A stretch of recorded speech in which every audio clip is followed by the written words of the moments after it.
I need your holy presence in my life each day. Use me, Lord, to help someone as I go on my way. Use me, Lord, for all the right reasons. Use me, Lord, to help my fellow man. Heavenly Father, I need your holy presence in my life each day. Use me, Lord, to help someone as I go on my way. Use me, Lord, for all the right. Make us one, Father, Spirit, Son. St. Vincent and the Grenadines International Prayer Line presents The Oneness of God. Tune in on Nice Radio every Sunday morning at 10 a.m. to 10:30 a.m., where we expound on the Word of God. Tune in and be blessed. We want to be just like you. Make us one, Father, Spirit, Son. We want to be just like you.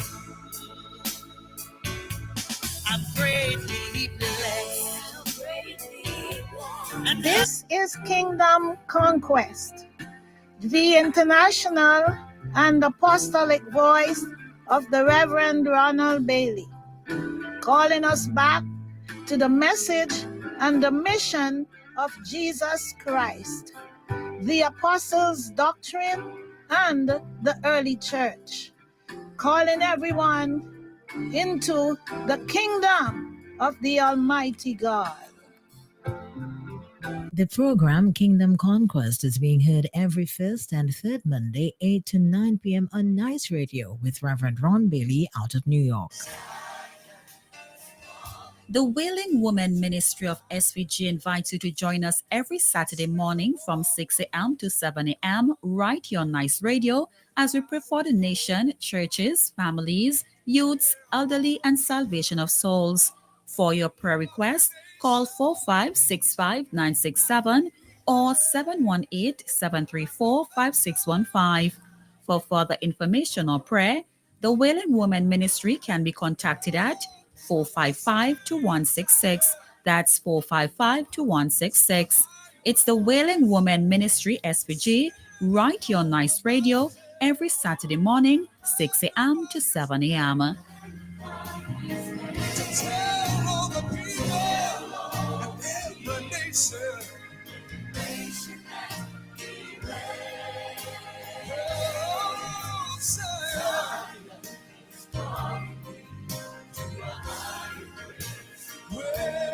Send your contributions to Wailing Woman St. Vincent, P.O. Box 1765, Kingstown, St. Vincent. Here's some notices from the RSC Corpus Christi Parish announcement for 9th February 2025. Pilgrimage to the National Shrine. The annual pilgrimage to the National Shrine will take place next week, Sunday, 16th of February. Proceedings begin with rosary and reflections from 2:30 p.m., followed by Mass at 3 p.m. In this Mass, we will celebrate World Day of the Sick in this year of Jubilee, the Jubilee for the sick. All those who are sick will be anointed during the Mass. All are invited to participate. Due to this pilgrimage, there would be only one Mass in the parish at the pilgrimage. Next weekend, church time Sunday, 16th of February 2025, 2:30 p.m. One Mass in the parish at Argyle at the annual pilgrimage. This is the day the Lord has made. So let us rejoice and be glad in it. Hear my prayer. Hear my prayer. Well, if I had another chance to start afresh again and live this life all over, things just wouldn't be the same. But since for tomorrow, there is no guarantee. I want to say thank you, Jesus, for all you've done for me. Yes, Lord. Oh, Father, thank you for another day. Oh, merciful Father, oh, please hear my prayer. Oh, Father. It is now 10 minutes after 7, and again, we want to apologize that we couldn't bring to you Wailing Woman this morning. We had a complete system failure here at the studio. All our systems were down. All, when I tell you all, our systems were down. Apparently, there was an electricity glitch, and the whole system got locked out. All the UPSs, none of them wouldn't come on, nothing at all. It took me a long time. I had to disconnect everything and leave them for about 20 minutes before I plugged them back up, and the UPS fired back up and so forth and whatnot. And so, Wailing Woman listeners and to Mrs. Murray, we apologize. But it's something that we just couldn't control. And so it's what it is. So we are here again for Saturday morning Nice Vibes programming. Stay tuned to Nice as we go along. And I again apologize for what took place, but everything was down. Play the music. Play it one more time.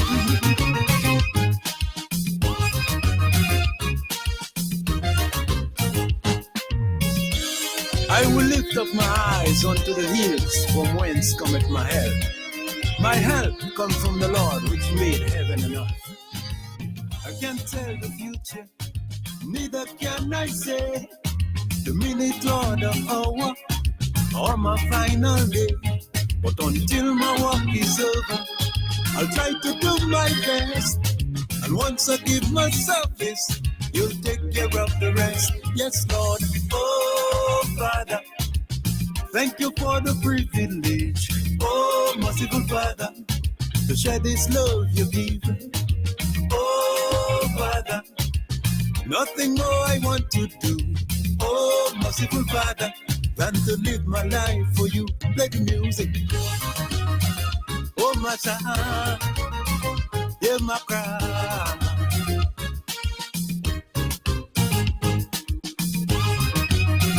Hear my cry. Hear my prayer. Oh, Father, I don't only want to talk the talk. Oh, merciful Father, but strive to walk the walk. Yes. Oh, Father, let me live by example. Oh, merciful Father, in service all to you. Oh, Father, thank you for my family. Oh, merciful Father, all your precious gifts to me. Another day above ground, I say, I'm focusing on the positives, because yesterday I was down. People do me wrong, but it's love in the heart. When they try to take me for clown, I do them no wrong. Jaja have me back, and I shouting, oh Lord, I'm thankful, oh Lord, I'm thankful. It's you who give me health and strength. Oh Lord, I'm thankful. It's you give me the handful. Every day you're blessing me. Only a and back and it's nothing in nature. Money in we pocket. This life I want love it. Only a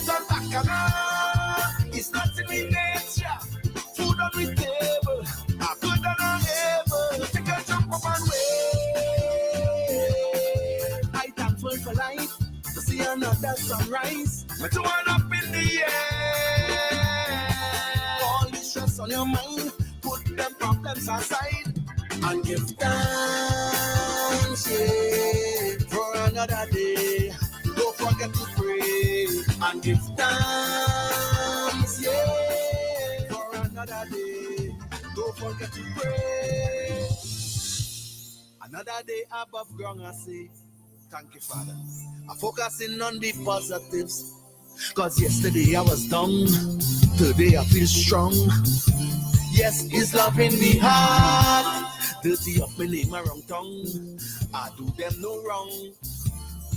Jaja happy back, and I'm shouting, oh Lord, I'm thankful, oh Lord, I'm thankful. It's you who give me health and strength. Oh Lord, I'm thankful, it's you give me the handful. Every day you're blessing me. Only a turn back and on. It's nothing we nature. Money in we pocket. This life I want love it. Only a turn back and on. It's nothing we nature. Food on the table. Good than I ever. We can jump up and wave. I thankful for life. See another sunrise. But you want up in the air. All the stress on your mind, put them problems aside and give thanks, yeah, for another day. Don't forget to pray and give thanks, yeah, for another day. Don't forget to pray. I'm thankful. Be mindful. I'm so grateful.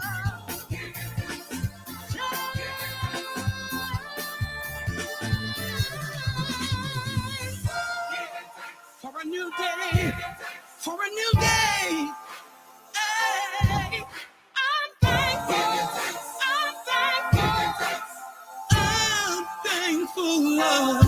Always be thankful.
She pulling me by the shirt. She said it's time to go back home.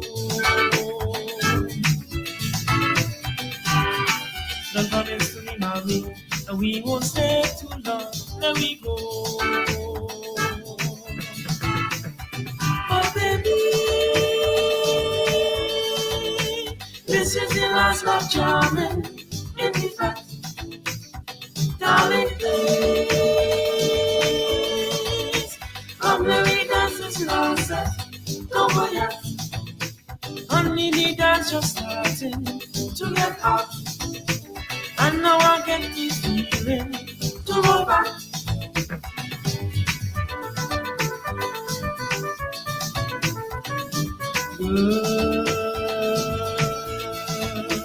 Don't talk about going home, 'cause it's true. You have to go alone.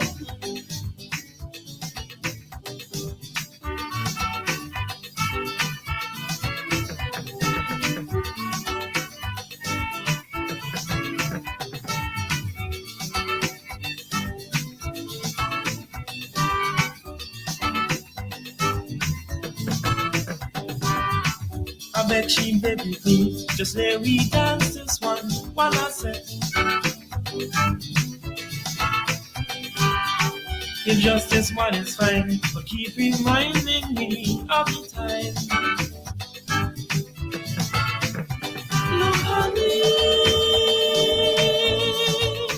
This is the final morning. Let me rock. So baby, forget this constant watching of the clock. And if you feel like going, I don't care. Just know I ain't moving, not from here.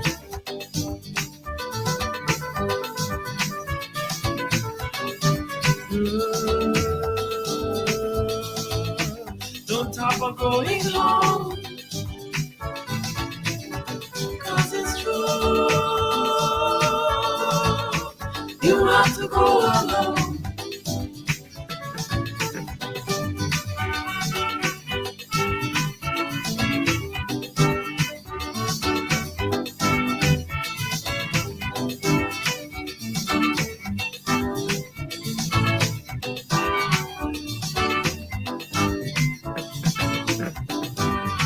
She insists that this time we call an end to this line.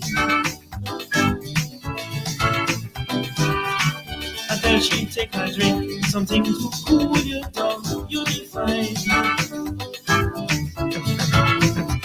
You can see how I be close and so down with your sweat. Look, baby, you don't promise me money, don't forget. And if you want to go now, I don't care.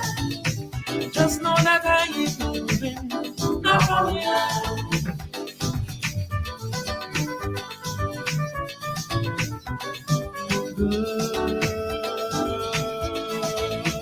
Don't talk about going home.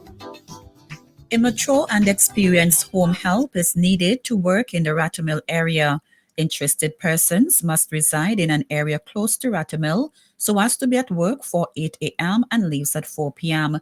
Also must be capable of preparing a proper meal and clean well. If you are interested, please call 528-8731. That's 528-8731.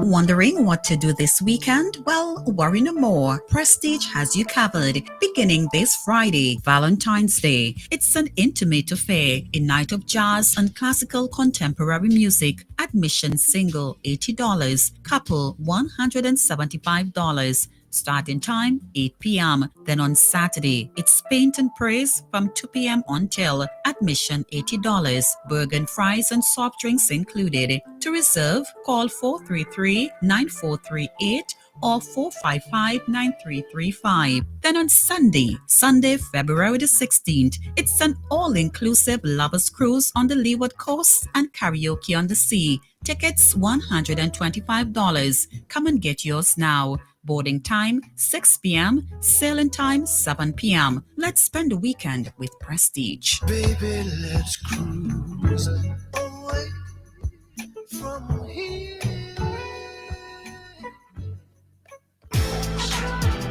With 47 years in business, we at Fidji's Restaurant and Bar caters to your need. Experience the flavors at our two locations, Kingstown and Arnisvale.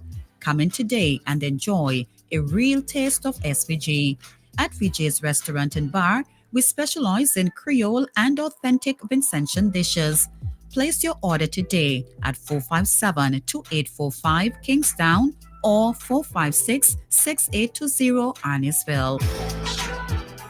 We bring the gospel to the nations. We bring peace to every man's world with rhapsody of reality. We have rhapsody in every nation. We have rhapsody in every city. We have rhapsody in 8,123 languages and still counting. Light up the world, we're light, with rhapsody of reality. No man is left behind. Reaching the nations with the message of angels. Light up the world, we're light, with rhapsody of reality. No man is left behind. Reaching the nations.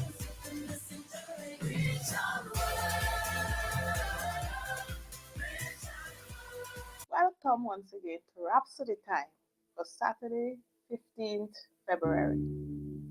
Our topic for today is your knowledge of spiritual principles, and our opening text is taken from 2 Peter verses 1 to 3, and it reads, according as his divine power had given unto us all things that pertain unto life and godliness, through the knowledge of him that had called us to glory and virtue.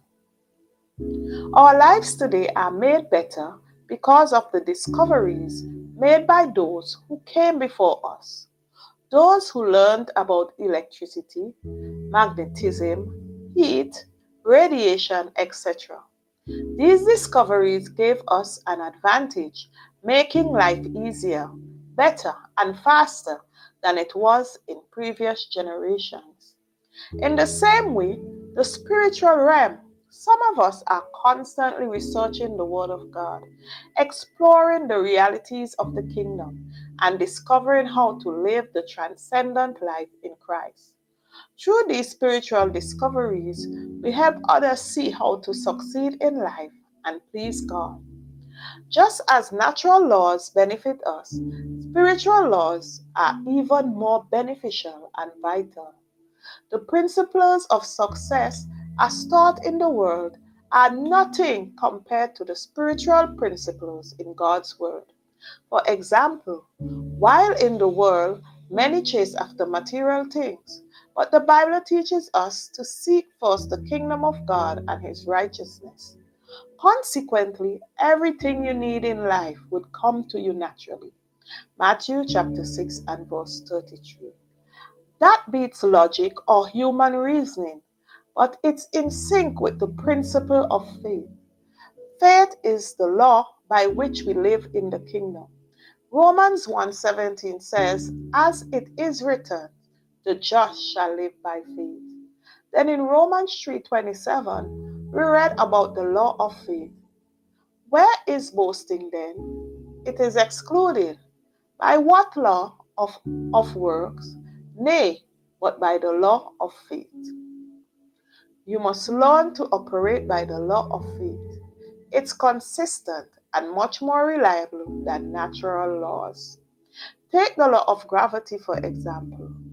Have you ever woken up one day to find that the law of gravity had failed, with everything suddenly floating in the air? No, the law of gravity works all the time. But even so, spiritual laws and principles are more immutable. Therefore, understand and apply them diligently. Research the deeper truths of God through the study of the Word and fellowship with the Holy Spirit. Know how to function in God's kingdom through your knowledge of Him and of His spiritual principles, and you live in the fullness of His blessings and of your inheritance in Him. Hallelujah. We'll now take the prayer for today. Please say after me.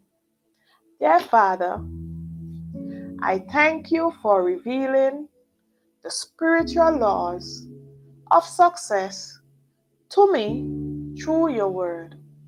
I walk according to the principles of the kingdom in victory and divine prosperity. My life is governed by your word, and I live in the fullness of your blessings and of my inheritance in Christ. Thank you for the Holy Spirit who guides me into all truths. In Jesus' name, amen. And for a further study today, you can read Joshua chapter 1 and verse 8, Matthew chapter 6 and verse 33, and 2 Peter chapter 1 verses 2 to 3. We will now invite you to make Jesus Christ the Lord of your life by saying this prayer. O Lord God, I believe with all my heart in Jesus Christ, Son of the living God. I believe He died for me and God raised Him from the dead. I believe He's alive today. I confess with my mouth that Jesus Christ is the Lord of my life from this day. Through him and in his name, I have eternal life. I'm born again. Thank you, Lord, for saving my soul. I am now a child of God. Hallelujah.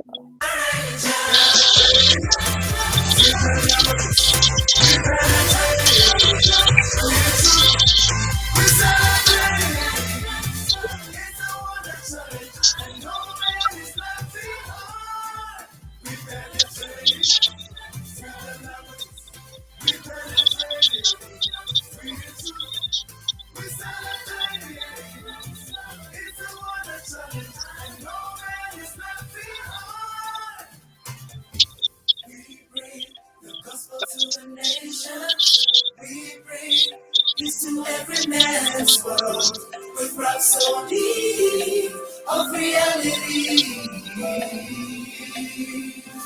Rhapsody in every nation. We have rhapsody in every city. We have rhapsody in 8,123 languages. Still counting, light up the world. We're light, with rhapsody of reality. No man is left behind. Tune into Nice Radio every Saturday at 7:30 a.m. for A View from the Outside, hosted by Brayton Hall. A View from the Outside takes a look at key issues affecting St. Vincent and the Grenadines and gives a global perspective on how these issues are viewed. Host Brayton Horn will examine a variety of topics to enlighten, stimulate debate, and explore solutions. Hear the facts, hear the real-life stories, hear A View from the Outside. Join Brayton Horn at 7:30 a.m. every Saturday on Nice Radio for A View from the Outside. This society need a spectacle. It might help us to see some evil. This society need a spectacle. This society need a big spectacle. I got on one, but and my thing is multifocal. So, Britain put on this. 7:31 is the time. Again, we apologize this morning. All our systems were down. The UPSs would lock up and they wouldn't come back on. I would tell them I was going crazy this morning, Britain. And eventually I said, I learned a few little things over the years.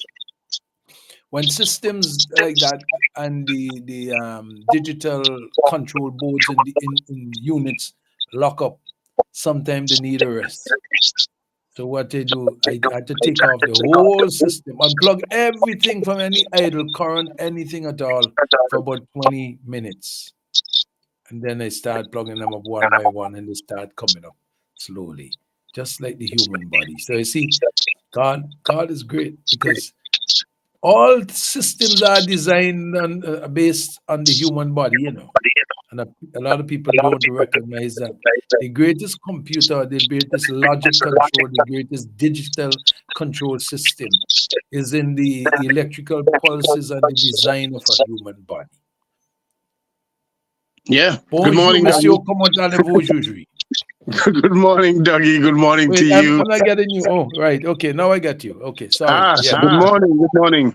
Yeah. Good morning to you and all the listeners of Nice Radio and the listeners of this program. Yes, you're quite right. The human body is the patent for machines, and I mean it's as simple as that. The human body is one of the most simple yet complicated machine, and a lot of ideas have been fashioned around the human body. Certainly. So we respect that, and sometimes we have to go back. We have to go back to basics when things happen, and we can't get things functioning. You have to diagnose backwards, all the way back to how it functions. Just want to say this morning, I want to send out my deepest sympathy to Too Cool Chris. He lost his wife on her birthday, and that's not a. I have experienced that, so I know what it is to lose a spouse. Yes, especially when you had a spouse that you had a really great relationship with.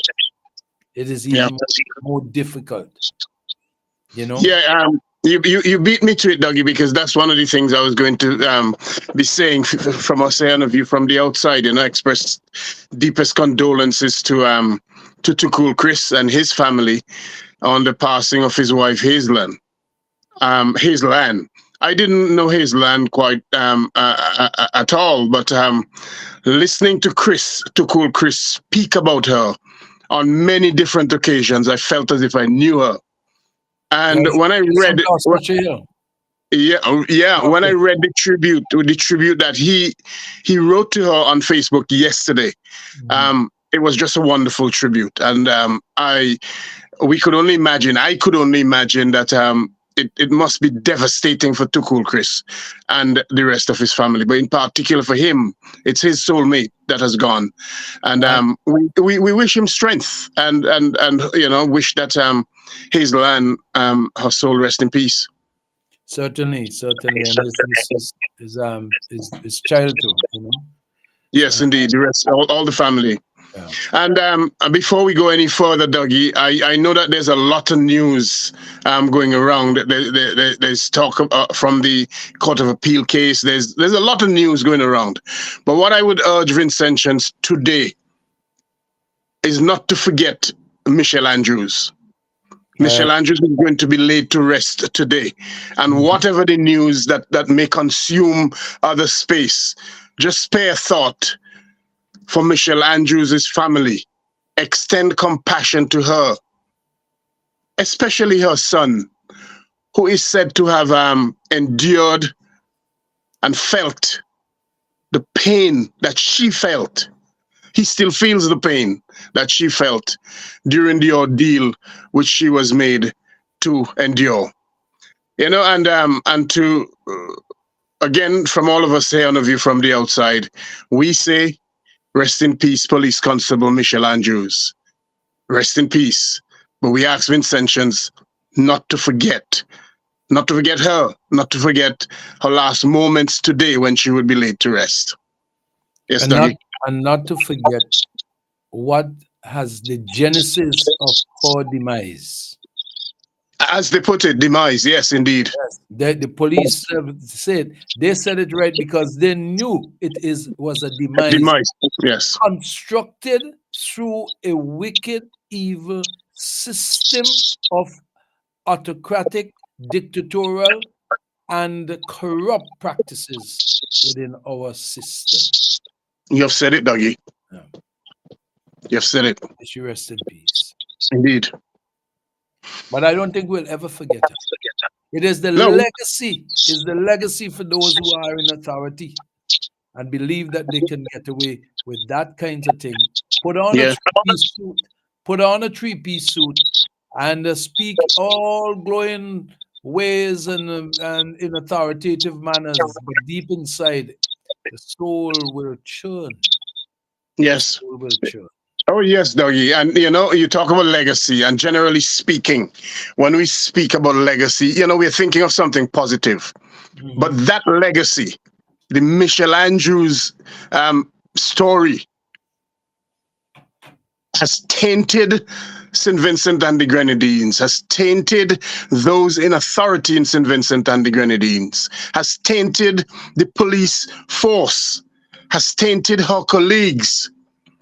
And that is the legacy that people would remember for a long, long time. Not any good that they may want to point to. That is the legacy that people would remember. Certainly. Yes. Certainly.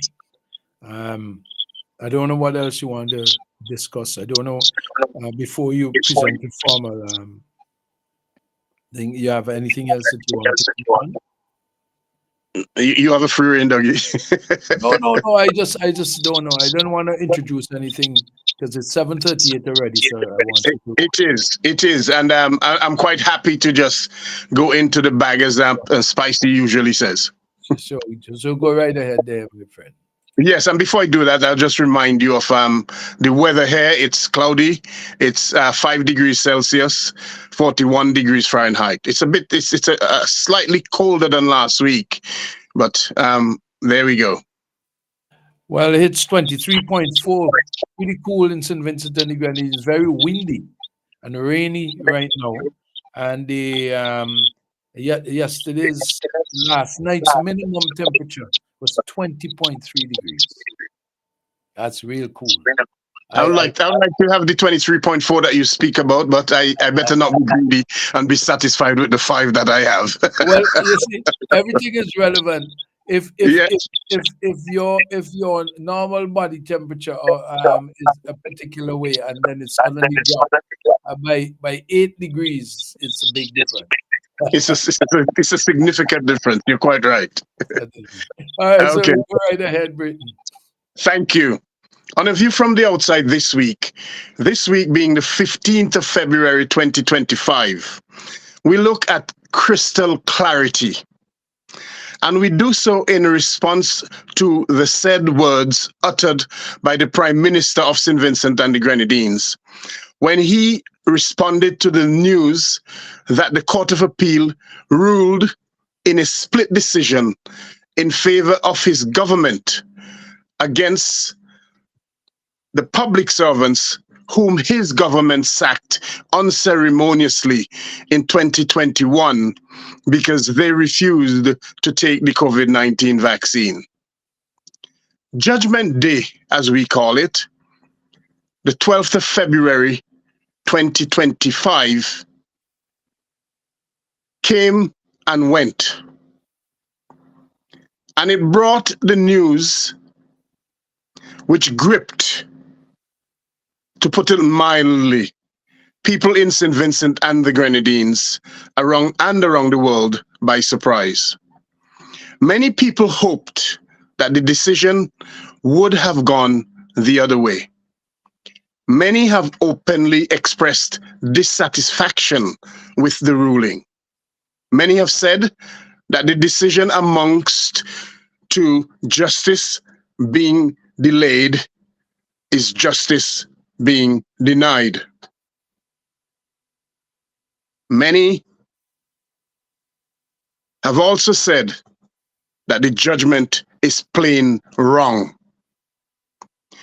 While we here on a view from the outside understand and to a large extent share the sentiments of those who are mindful of the fact that the court of share the sentiments of those people.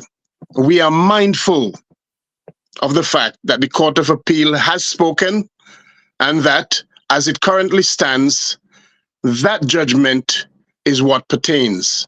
And therefore, that judgment is currently the law in St. Vincent and the Grenadines.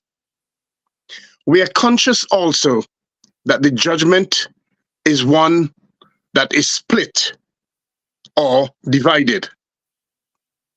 It is a judgment where two of the Court of Appeal judges, Justice Ventos and Justice Webster, upheld the government's appeal. And it's a judgment where one of the justices, Justice Wallbank, agreed in favor of the public servants. Despite that split decision, however, as we said earlier, the current state of the law is that decision from the Court of Appeal. Well, it is because of that split decision and because of the words of the Prime Minister of St. Vincent and the Grenadines why we, here on a view from the outside, have decided to scrutinize the words uttered by the Prime Minister. These are the Prime Minister's words, and I quote, I want this to be a process of healing. We appealed the case because we felt certain that the judgment of first instance was wrong. And the government wanted to have crystal clarity, to have with crystal clarity what it would be able to do or not do on another occasion. And there will be other occasions, and increasingly so of health pandemics. Unquote. To be crystal clear, or to have crystal clarity, according to the Cambridge Dictionary, is to be extremely clear about something, or where something is easy to understand.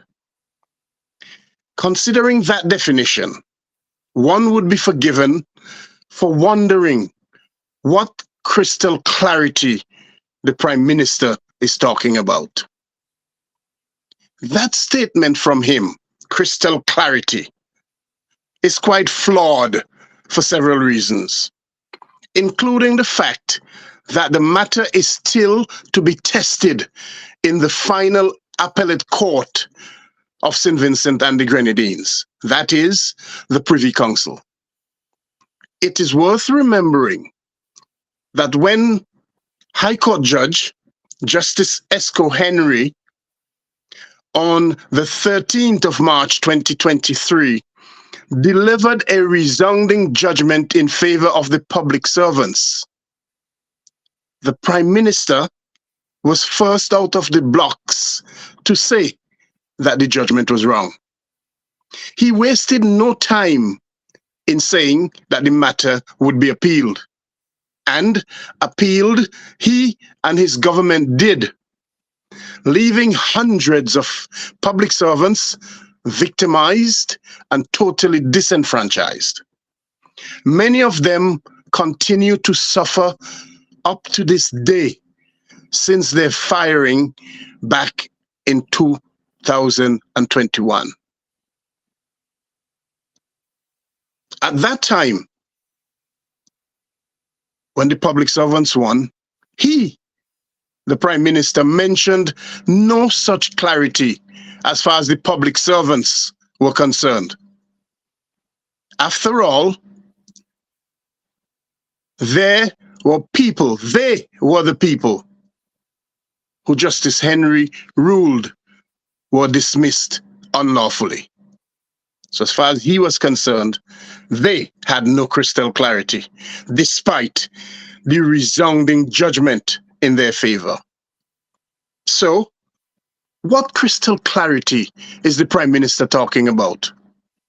How can there be crystal clarity when one of the three judges ruled overwhelmingly in favor of the public servants and referred to the COVID-19 vaccine mandate as draconian?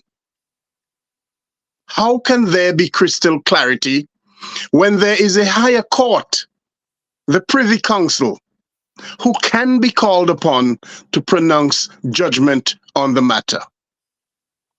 Is it crystal clear or crystal clarity only when the Prime Minister says it is? Well, we are not the legal advisors of the public servants. However, our observation is that this case calls for the matter to be referred to the Privy Council to adjudicate on it, to bring crystal clarity, that crystal clarity referred to. We believe that such a referral is necessary for various reasons, including bringing finality and possible success to the public servants. It also will deal with the issue of whether any government, be this one or any other government, can take such draconian measures against its people ever again. After all, when one scrutinizing the Prime Minister's utterances, again, one would see that if he remains in government, he intends to take a similar or the same course of action. It is worth noting that he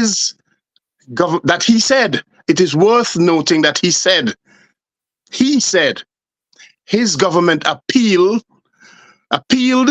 because he wanted to have crystal clarity about what the government, and I quote him, what the government, quote, would be able to do or not do on another occasion, and there will be other occasions. Unquote. Those are his words. Vincentians, that is a sounding warning for you, for us, to beware. The Prime Minister and his ULP government will do it again. If the need arises, they will do it again if you leave them there. And based on the current state of the law, they can and they will. So Vincentians, beware. Therefore, if the Privy Council, the final appellate court of St. Vincent and the Grenadines, is called upon to deliver judgment in the matter, that judgment, whatever it is, will be final, thus bringing crystal clarity. Then is when Vincentians will have crystal clarity. If the Privy Council, the final appellate court, is called upon and rules in favor of the public servants, one wonders what the Prime Minister's tune will be. The fact, though, no matter what his tune would be then, he will have no choice but to accept the ruling, the one which would definitely and definitively bring crystal clarity to the situation. The Prime Minister, in his utterances, called for healing. And on that, many have asked the question, which alternate universe is he living in? Many have asked, how can there be healing when his government, despite what he says, continues to spite and victimize its workers and Vincentians in general? Many have said that they do not trust his call to return to work without being assured in writing through the proper channels that they will be compensated for the loss they suffered from the time his government used the draconian vaccine mandate and wickedly sacked them all those years ago back in 2021. And they will not be satisfied until they get compensation from then right up until any such time they return to work. Many are wary of his cunning and wiliness to try to hoodwink and bamboozle people. Many have not forgotten when he is signatory to a collective agreement with the teachers' union. He was a signatory. And then he subsequently reneged on that agreement, calling it aspirational.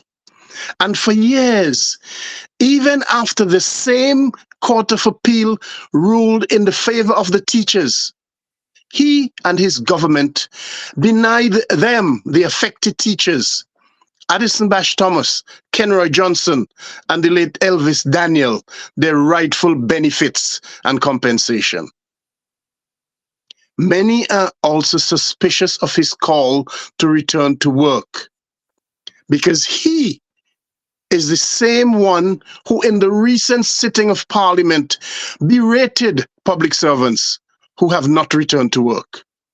He is the one who at that same time said in Parliament that were he and his government to lose the appeal, they would have appealed to the Privy Council.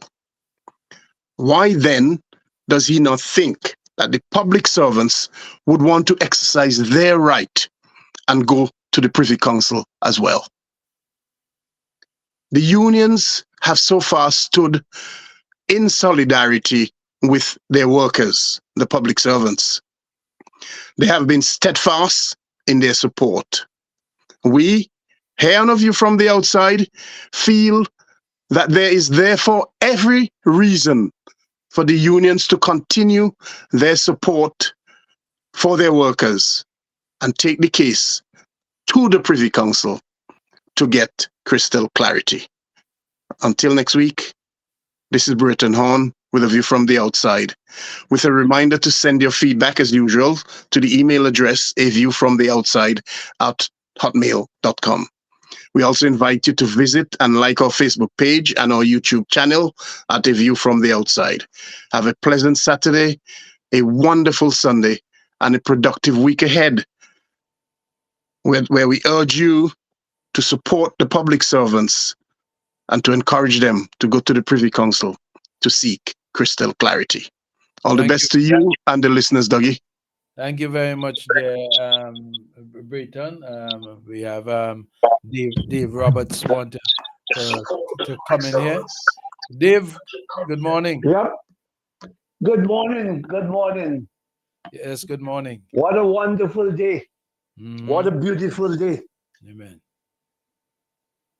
And, oh boy, refreshing this national matter of concern is like it affects my whole body. And believe you me, I am sure it has, they may not say it publicly, but this has been a lesson, a concern for every living Vincentian, and it will not be forgotten. No matter how they try to use all kinds of tactics, that is the powers that be. This must remain in our lives, maybe until this regime goes out of office. This can only be described, I said it before, as the most wicked act ever committed against the people of St. Vincent and Grenadines. What kind of human heart you can have? Huh? What kind of human heart you can have? The same people who put you into power. Huh? Where you have taken advantage of them and trying to make fools of all of us, as though we have no brain and only you alone have the brain. You have the biggest brain in the country. All what you say, whether you say it wrong or right, we must accept that.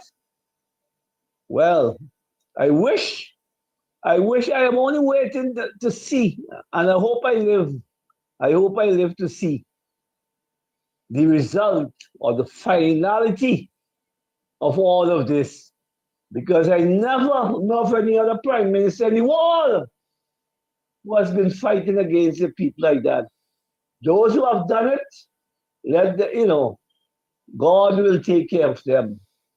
Well, I don't know who will take care of this one, but then again, as a Christian society, and to all of us who practice Christianity, who believe in Christ Jesus,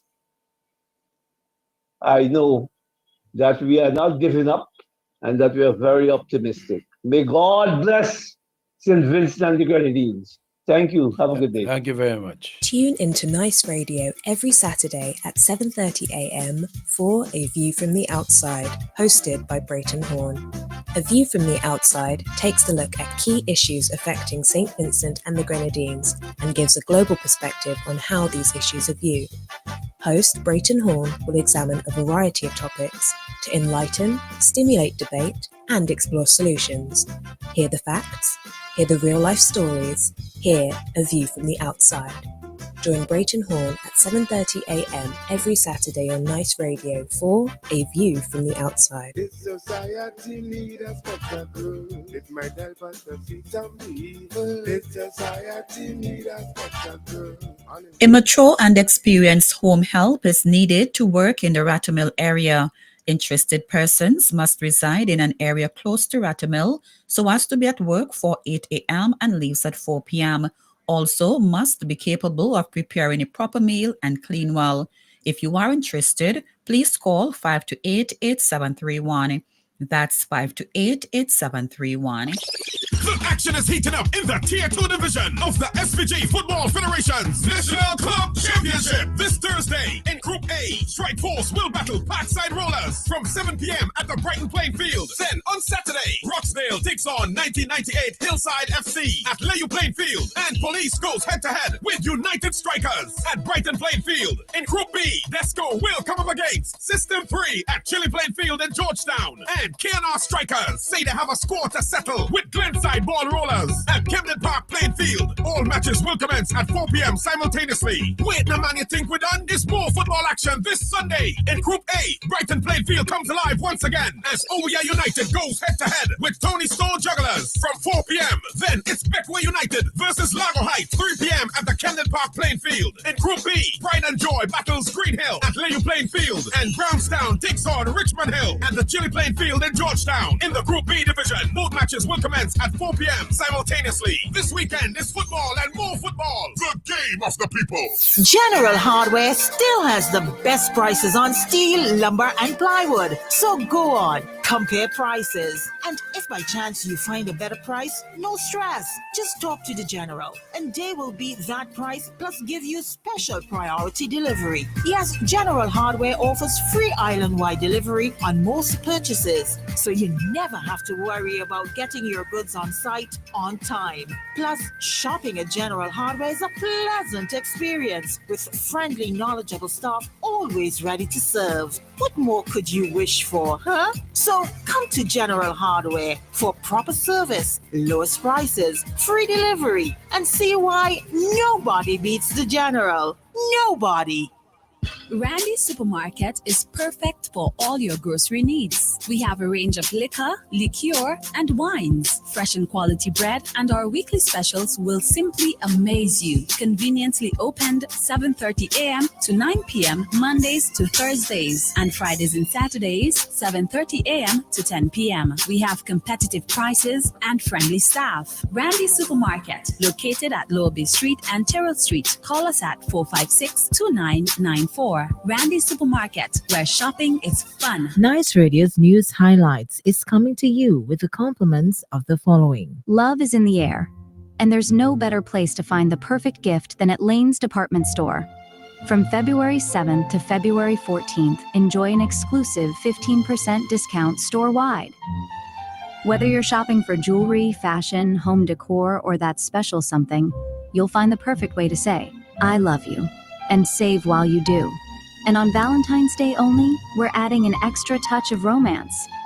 Spend $50 or more and we'll wrap your gift for free, because every great gift deserves a beautiful presentation. Don't miss out. Shop at Lane's Department Store today and make this Valentine's Day unforgettable.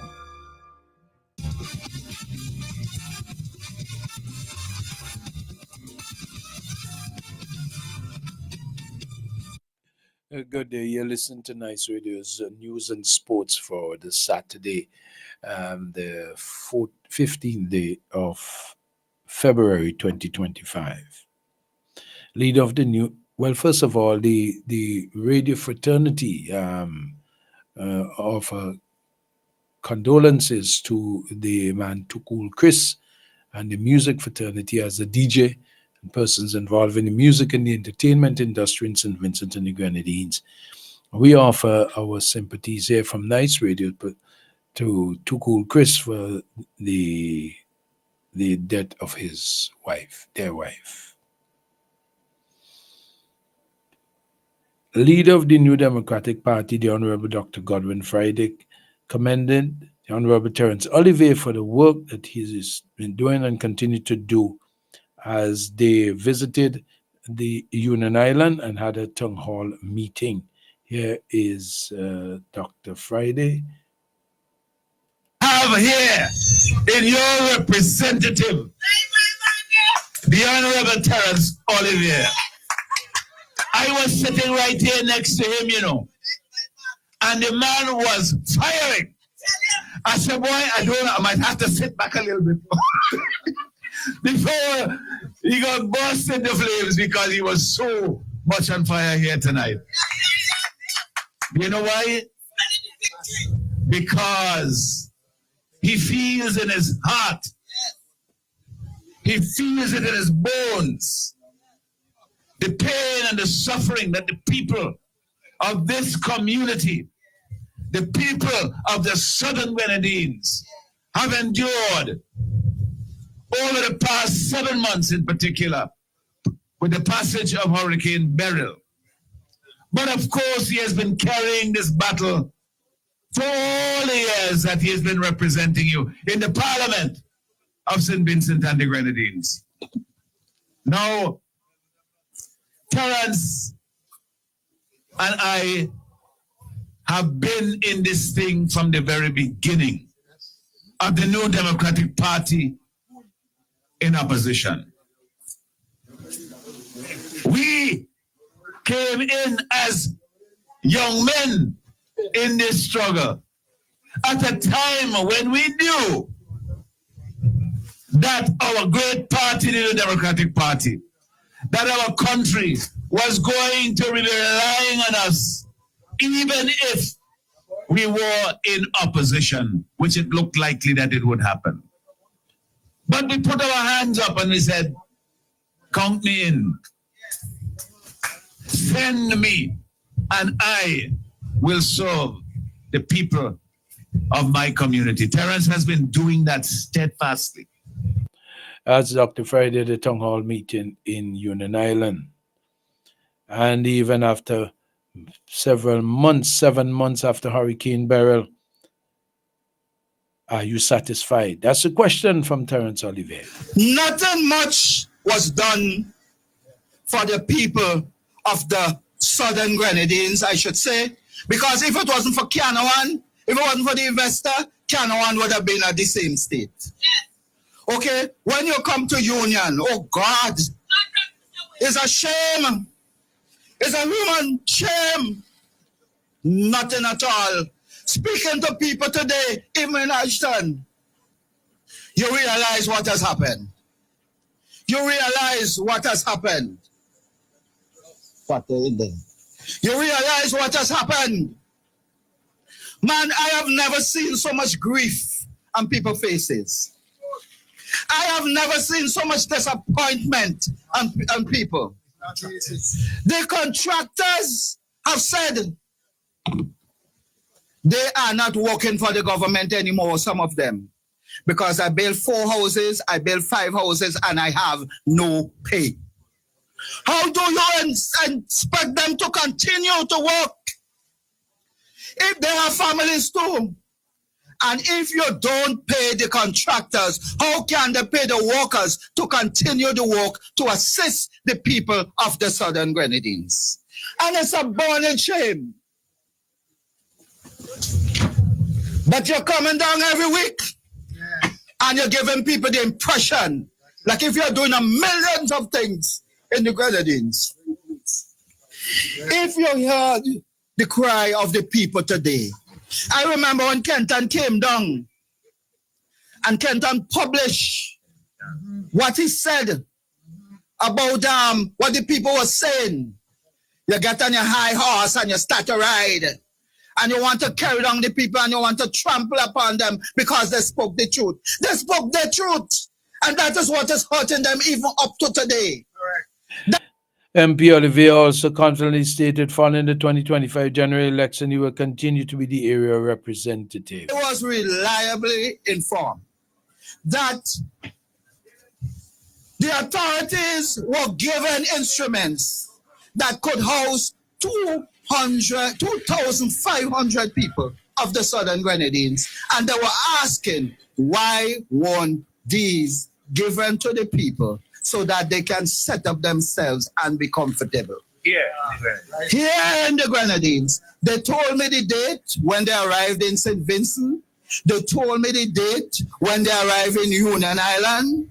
And they are asking why. They asked me, why were they not given to the people of the Southern Grenadines to live so they can be comfortable? But you have your plot. You have your play, and you want to carry them up to the mainland. But I want to tell you, Grenadines people, we don't turn back, and we not care why you give way. We were going to vote you out, and we're going to make sure that the government that care for us will be in office to take care of our needs. Because we realize that you haven't been treating us properly. You have not been treating us properly. And we're going to make sure that everything is done in order. You carry us up to the mainland to what? Beat us into subjection, no food, where we live, you're not paying the rent. What will happen to us just now? Some of the places where they live, the people ain't got no rent. They get no money to pay the electricity. Plus, you're not giving us any food. So within time, if you don't, and then you're jumping up to say, Nemo has no money. Where the money gone? Why are you treating us like this? As Terence Olivier, the passionate plea. With general elections to be called within months, Vice President of the New Democratic Party, the Honorable Major Sinclair Leacock, continued and to caution the people of the Southern Grenadines, make sure the Honorable Terence Olivier is returned to office. I have heard Terence deliver in the parliament, and maybe I didn't see the actual water out the eyes, but I know he literally cried his belly out and poured out for the people that he represented, because he have them always close to his heart.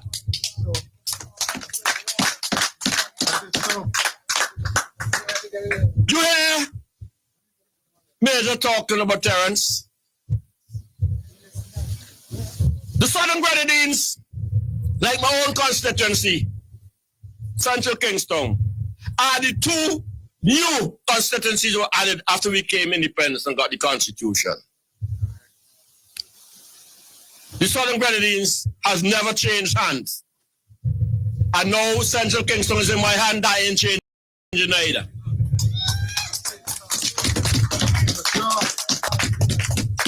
But Terence, to sustain what Mitchell created and what Houston supported and what Friday is building upon, has always been looking for ways for the development of this Southern Grenadines. In the last election, he promoted and featured the architectural designs for your waterways. He's in the parliament championing the cause of your fishermen and women. He's been talking about how you can do more in the area of tourism that brings $1 in the pockets of all and sundry. I don't know of a Southern Grenadines issue for which Terence has not at one time an audio or address. And we must be fair to him. And we must reward him. And we must return him to the Parliament of St. Vincent and the Grenadines in larger numbers. Vice President Leacock, well, residents of the Southern Grenadines want to return to their homes during the NDP Town Hall meeting. That was very clear. Representative for West Kingston, the Honorable Daniel Cummins, and also the chairman of the party, who was with the leader, Dr. Friday, was on Union Island. And here he has this. Inlanders come down here, including the big puppies. They want to be treated like kings. Yet when the Grenadines people go to the mainland, they are not treating them as Vincentians. My friends, this pains my heart.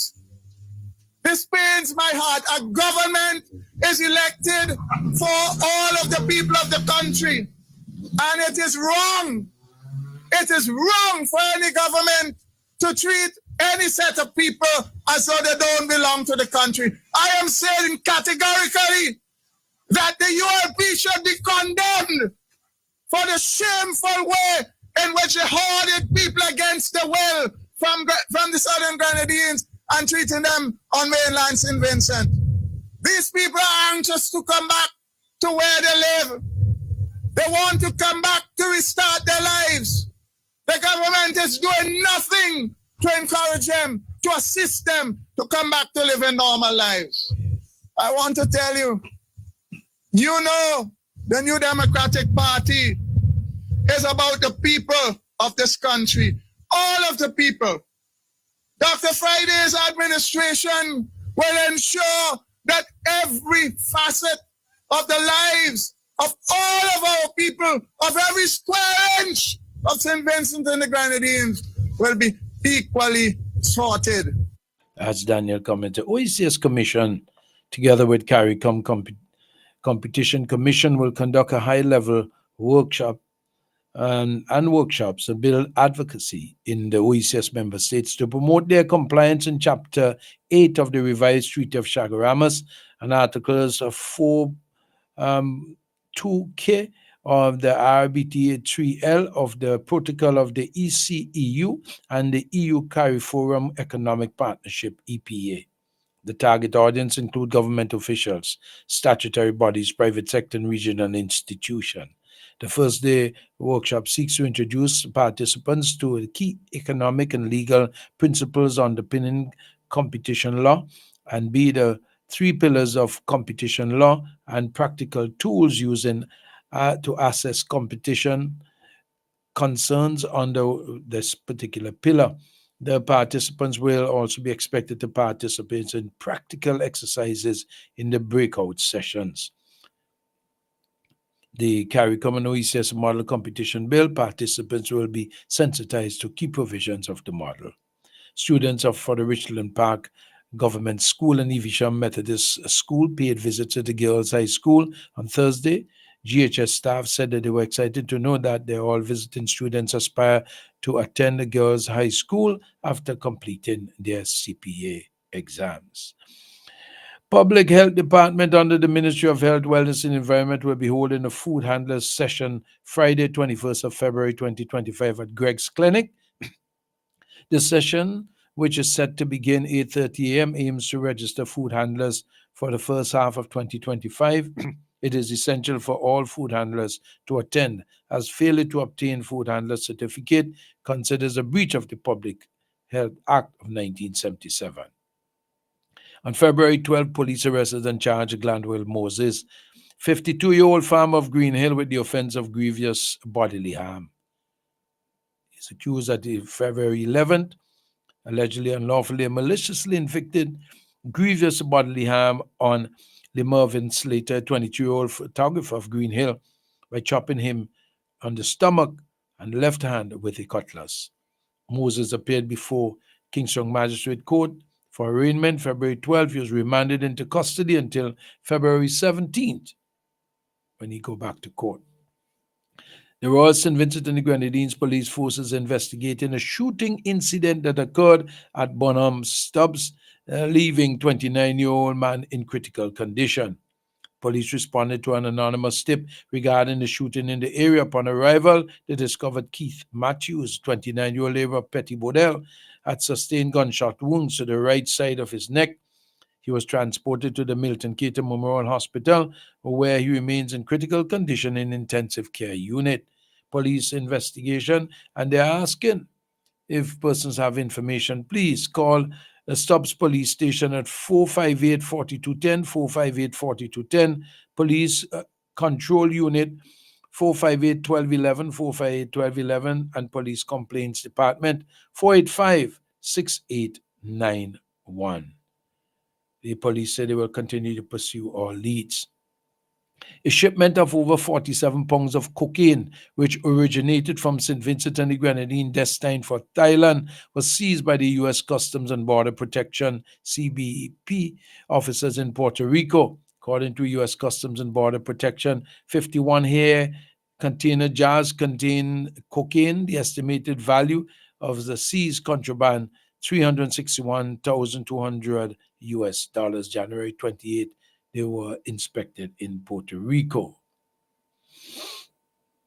In the region in Guyana, Guyana has once again reiterated the peaceful stance resolving the ongoing border controversy with the western neighbor, Venezuela. President Ali on Thursday said Guyana continues to face acts of provocation and aggression rhetoric from the Bolivian Republic, even though the matter is before the International Court, the ICJ. Trinidad and Tobago's Prime Minister Keith Rowley news conference yesterday was to address opposition leader Kamala Persad-Bissess's defense and reproach. Here is part of report out of Trinidad. Prime Minister Dr. Keith Rowley's news conference today is to address opposition leader Kamala Persad-Bissess's defense of Orapush East MP Dr. Rudal Munilal who stated that the fresh corruption claims against him in the EMBD court matter are fabricated and part of a racist strategy to campaign in the general election, alleging that all them Indian is thief. The Prime Minister lambasted Prasad Basesar and sent a message to the nation, particularly to East Indians, saying, "You have nothing to fear from the rest of the population." In Grenada, Grenada Tourism Authority proudly welcomes the 8th edition of Viking Explorers Rally at the True Blue Bay Resort. This annual welcome and prize-giving event celebrates the remarkable achievement of sailors who have successfully completed the transatlantic journey from the Canary Islands to Grenada. Barbados Workers Union, the BWU, has successfully negotiated increased benefits for KFC workers, including a 9% salary increase. The gains will benefit around 300 workers and will be implemented soon. Also, Barbadian Calypsonian and Cultural Ambassador Anthony the Mighty Gabby Carter has been charged with rape in Barbados. He appeared in the District A Magistrate Court on Friday, accused of raping a woman between July and September 17th and September 8, 2023. The 76-year-old entertainer was granted Barbados $10,000 bail and ordered to return to court July 4th. Gabby, the musical work, is well known and respected across the region. In St. Lucia, the Community Policing Unit of the Royal St. Lucia Police Force, in collaboration with St. Lucia Solid Waste Management Authority, has made significant strides in derelict vehicle removal exercise, which began over 3 months ago. And November 5th, 2024 to January, the total of 494 vehicles were tagged for removal, and the number of 277 already removed. 126 were taken to the waste management, and 151 were voluntarily removed by their owners. In Dominica, construction of the world's longest cable car, which is ongoing in Roseau Valley, is expected to be completed in 2026. This was according to Parliamentary Representative of the Roseau Valley Construction, Dr. Irvin McIntyre, while speaking on state-owned radio DBS. In Antigua, the VC Bird International Airport was the center of attraction on Thursday morning when a Amerijet cargo plane made an emergency landing there. The aircraft successfully touched down after its crew issued an emergency declaration while flying from Miami to St. Martin. St. Kitts and Nevis welcomed 23 students and 3 teachers from the Tring Park School Performing Arts, led by Edward Applewhite, along with Lionel Wallace, and a citizen of the Twin Island Nation and former high school sheriff of Hertfordshire, for 7 days cultural collaboration on Tuesday, February 11, 2025. St. Martin is the week's budget. MP Darrell York raised concerns about the government's financial priorities, highlighting the contradiction between new taxes on citizens and the million of lottery fees waived for wealthy individuals. In the BVI, Minister of Health and Social Development, the Honorable Vincent O. Whitley, R9, has said several systems are in place to assist families who care for the elderly or ill family members. The Virgin Islands' new online VNO reach out to Minister following the publication of article Financial Hardship for the VI Families, Growing Costs of Elderly Care, the first series looking into social issues in the Virgin Islands. In the Bahamas, Carnival Cruise Line, in response to allegations that its vendor selection process for the new multi-million-dollar cruise port of the East Grand Bahama was not fairly offered to Grand Bahamian vendors, noting in a press statement on the late Thursday afternoon that its team is still processing and finalizing. In Haiti, a group of Haitian American politicians met with U.S. lawmakers in Washington in February to push for a renewal of temporary protected status in the U.S. for Haitians. Prime Minister Andrew Holness in Jamaica has refuted claims that Jamaica is in recession. He made a statement following the criticism from the opposition People's National Party about that his country's position. And this government has been able to deal with everybody who was affected by the hurricane. Over 14,000 persons have benefited with not some small grant, big grants like $400,000 to repair their homes. And it is still going on now. We're still in the field helping people who have not yet got their grants. We have assisted the farmers And the farmers, I must thank the farmers. They went back out into the field and they have started to produce again. The latest report on consumer confidence and business confidence shows that both are rising, so that the outlook and the expectation of people is that the economy is going to do well. That's the Prime Minister of Jamaica. A Brazilian woman suspected of poisoning her husband's family with their arsenic-laced Christmas cake has been found dead in her prison cell in what police think was most likely suicide. U.S. President J.D. Vance, Vice President J.D. Vance, was critical of American allies while addressing attendees at a Munich security conference in Germany on Friday. Vance, who is in the conference along with U.S. Secretary of State Marco Rubio, said external threats are not currently top of mind. The threat that I worry most about is vis-a-vis Europe, not Russia. It's not China. It is not the external actors, Vice President said during the address in the conference. What I worry about is a threat from within. The retreat of Europe from some of its most fundamental values shared with the United States of America. Canada says with the potential early election looming and the apparent loss of momentum in polling, the Conservatives are taking aim at Liberal leadership candidate Mark Carney. In a new ad release on Friday, the ad, which addresses the economic threat the U.S. President Donald Trump tariff policies, claim Carney is just the man to help Trump take Canadian jobs and ends with if Carney wins, Canada loses. In the UK, thousands of Uber, Bolt, and Addison Lee drivers are logging off during peak hours on Valentine's Day in a campaign to pay a better pay for working conditions, a union said. The strike action has taken place and took place across the UK and will continue into the weekend to get better pay for their drivers. Pope Francis was hospitalized for treatment in the worsening of the bronchitis Friday as the Vatican cancels appearances for the next 3 days, the Vatican said. He's 88 years of age. In Africa, the aircraft carrier USS Harry S. Truman collided with a large merchant vehicle on Wednesday in the vicinity of the port. There's a report coming out there. We continue to follow some breaking news right here. This is a statement that the U.S. Sixth Fleet Public Affairs just put out stating the following. The Nimitz-class aircraft carrier USS Harry S. Truman was involved in a collision with the merchant vessel at approximately 11:46 p.m. local time, February 12th, while operating in the vicinity of Port Said, Egypt, in the Mediterranean Sea. And Hamas has released the names of 3 hostages due to be freed on today, Saturday, in exchange for Palestinian prisoners in Israel after days of fear over the future of the ceasefire.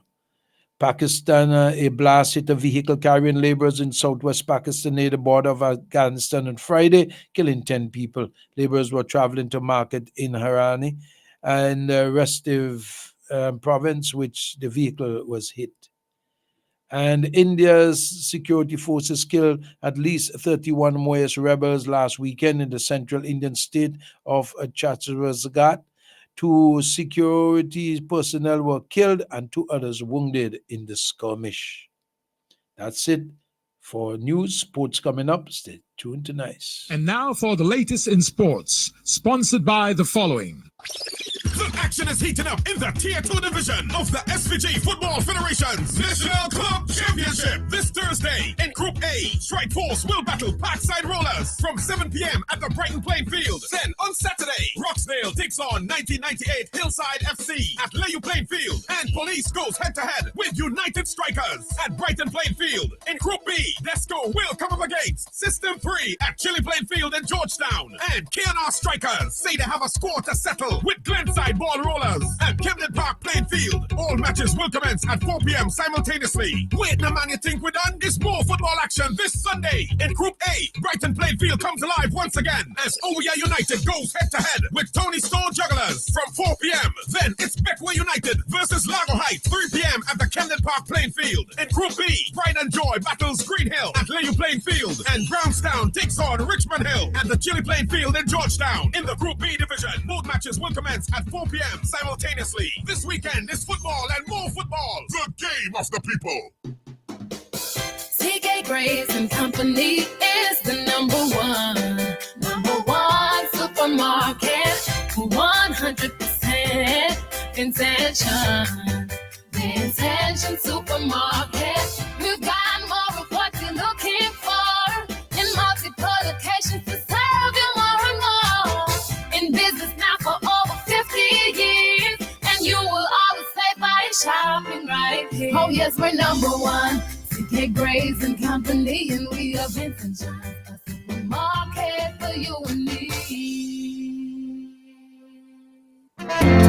St. Vincent Containers proudly introduces its high-quality bathroom tissue.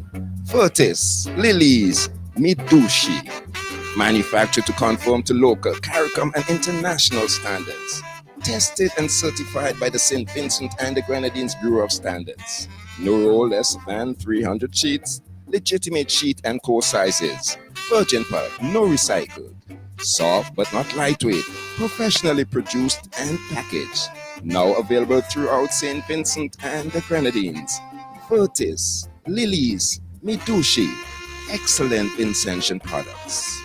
The public is asked to note that chiropractor Dr. Edmund Seeley is now conducting clinic and will see patients by appointments only. To make an appointment, call 456-9318 or 531-5318.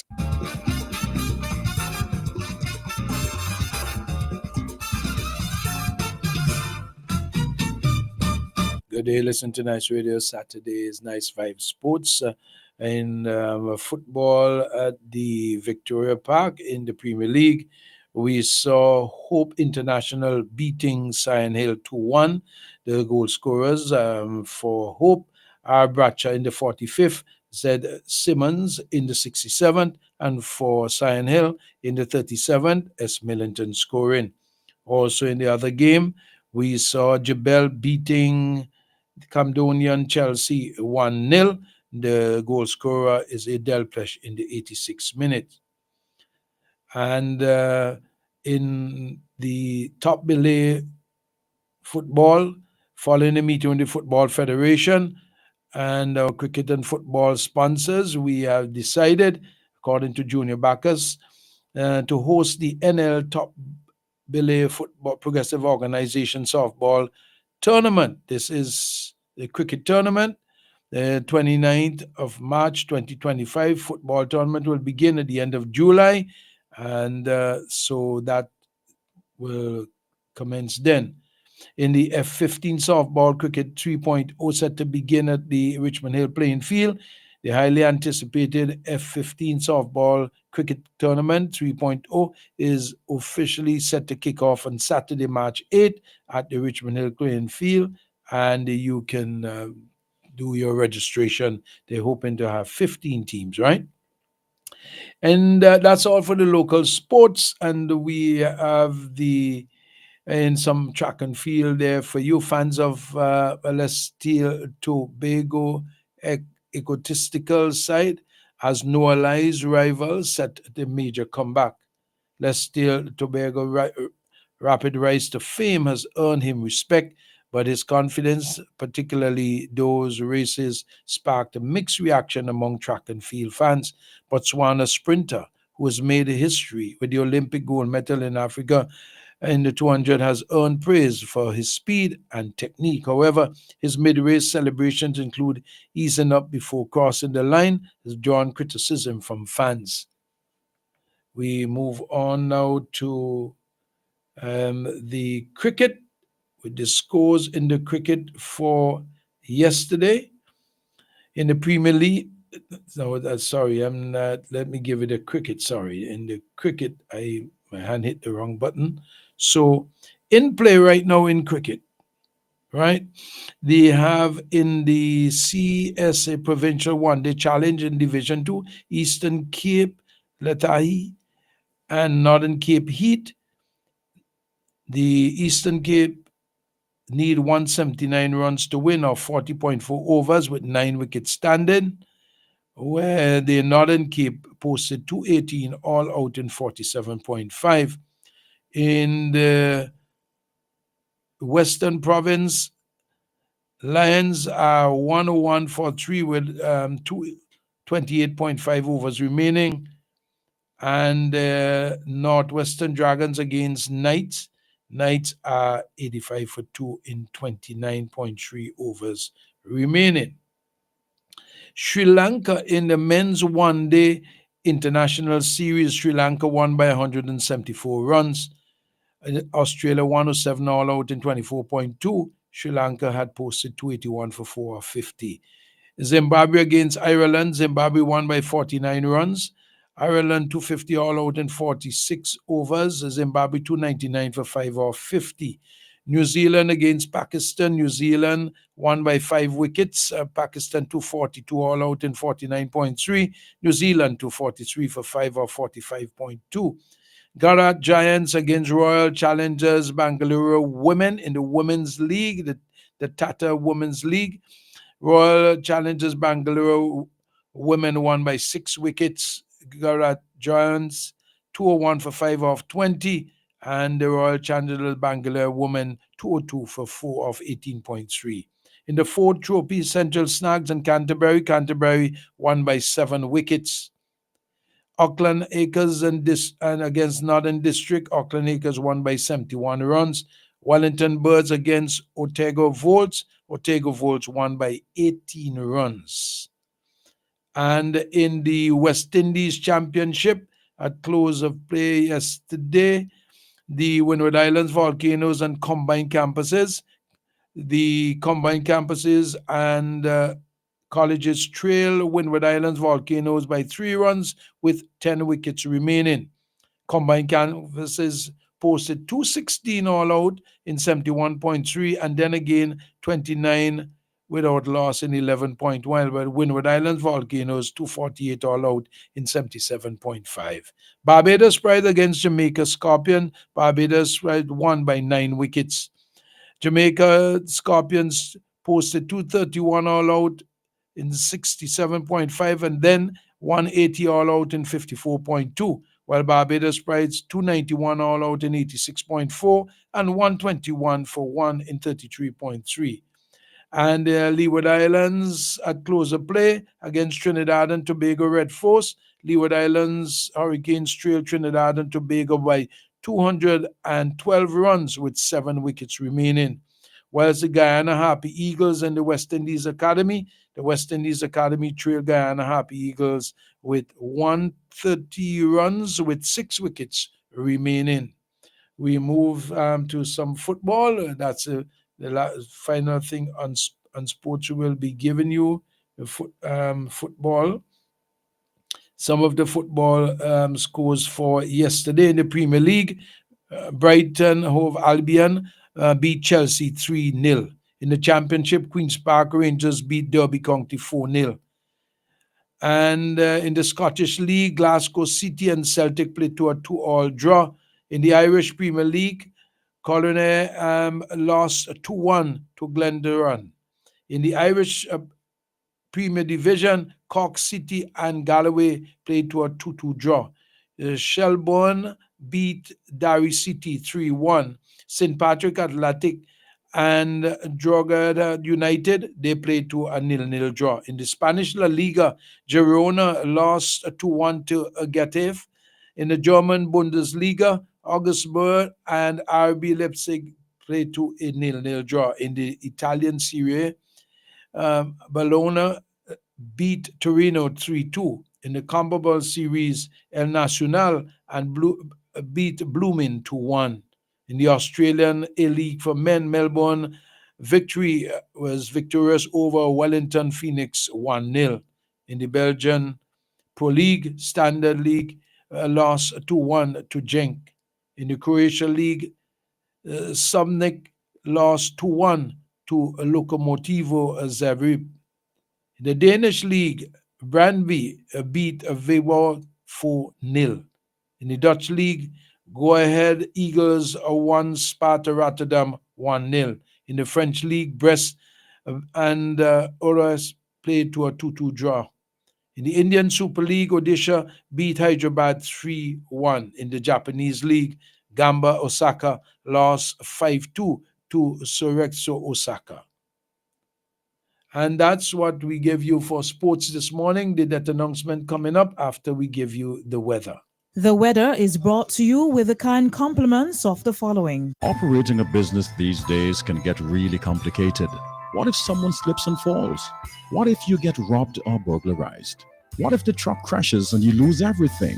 What if one of your employees get damaged? What if your product makes someone sick?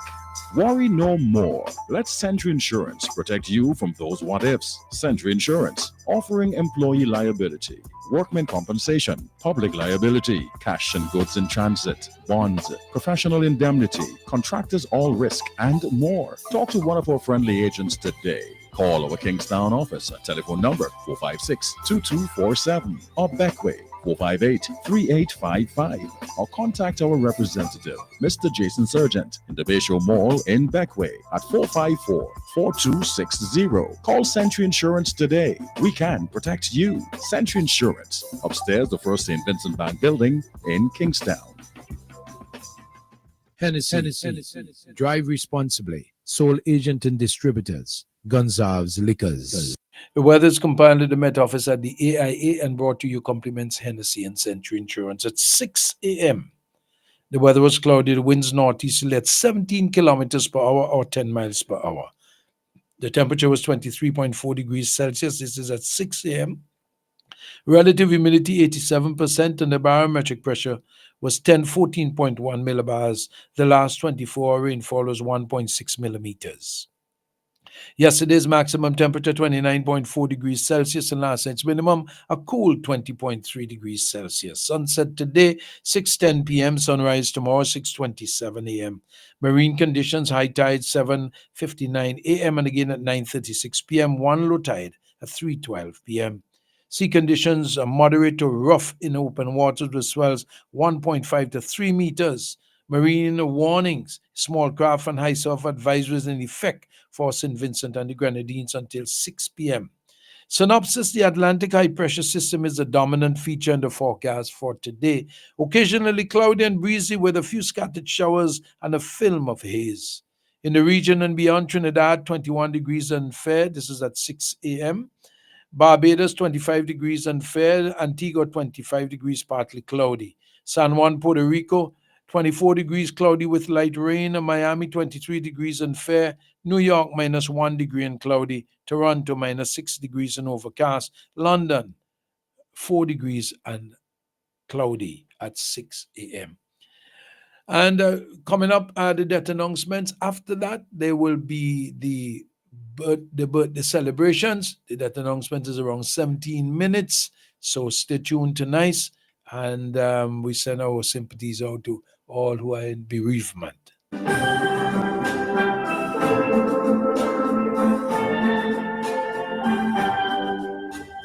Nice Radio's death announcement comes to you every weekday at 9:20 a.m. and 3:20 p.m., Saturday 8:35 a.m., Sunday 2:45 p.m., and sponsored by Memorial Funeral Home. For more information, call 45-81013 or email bdsnice@gmail.com.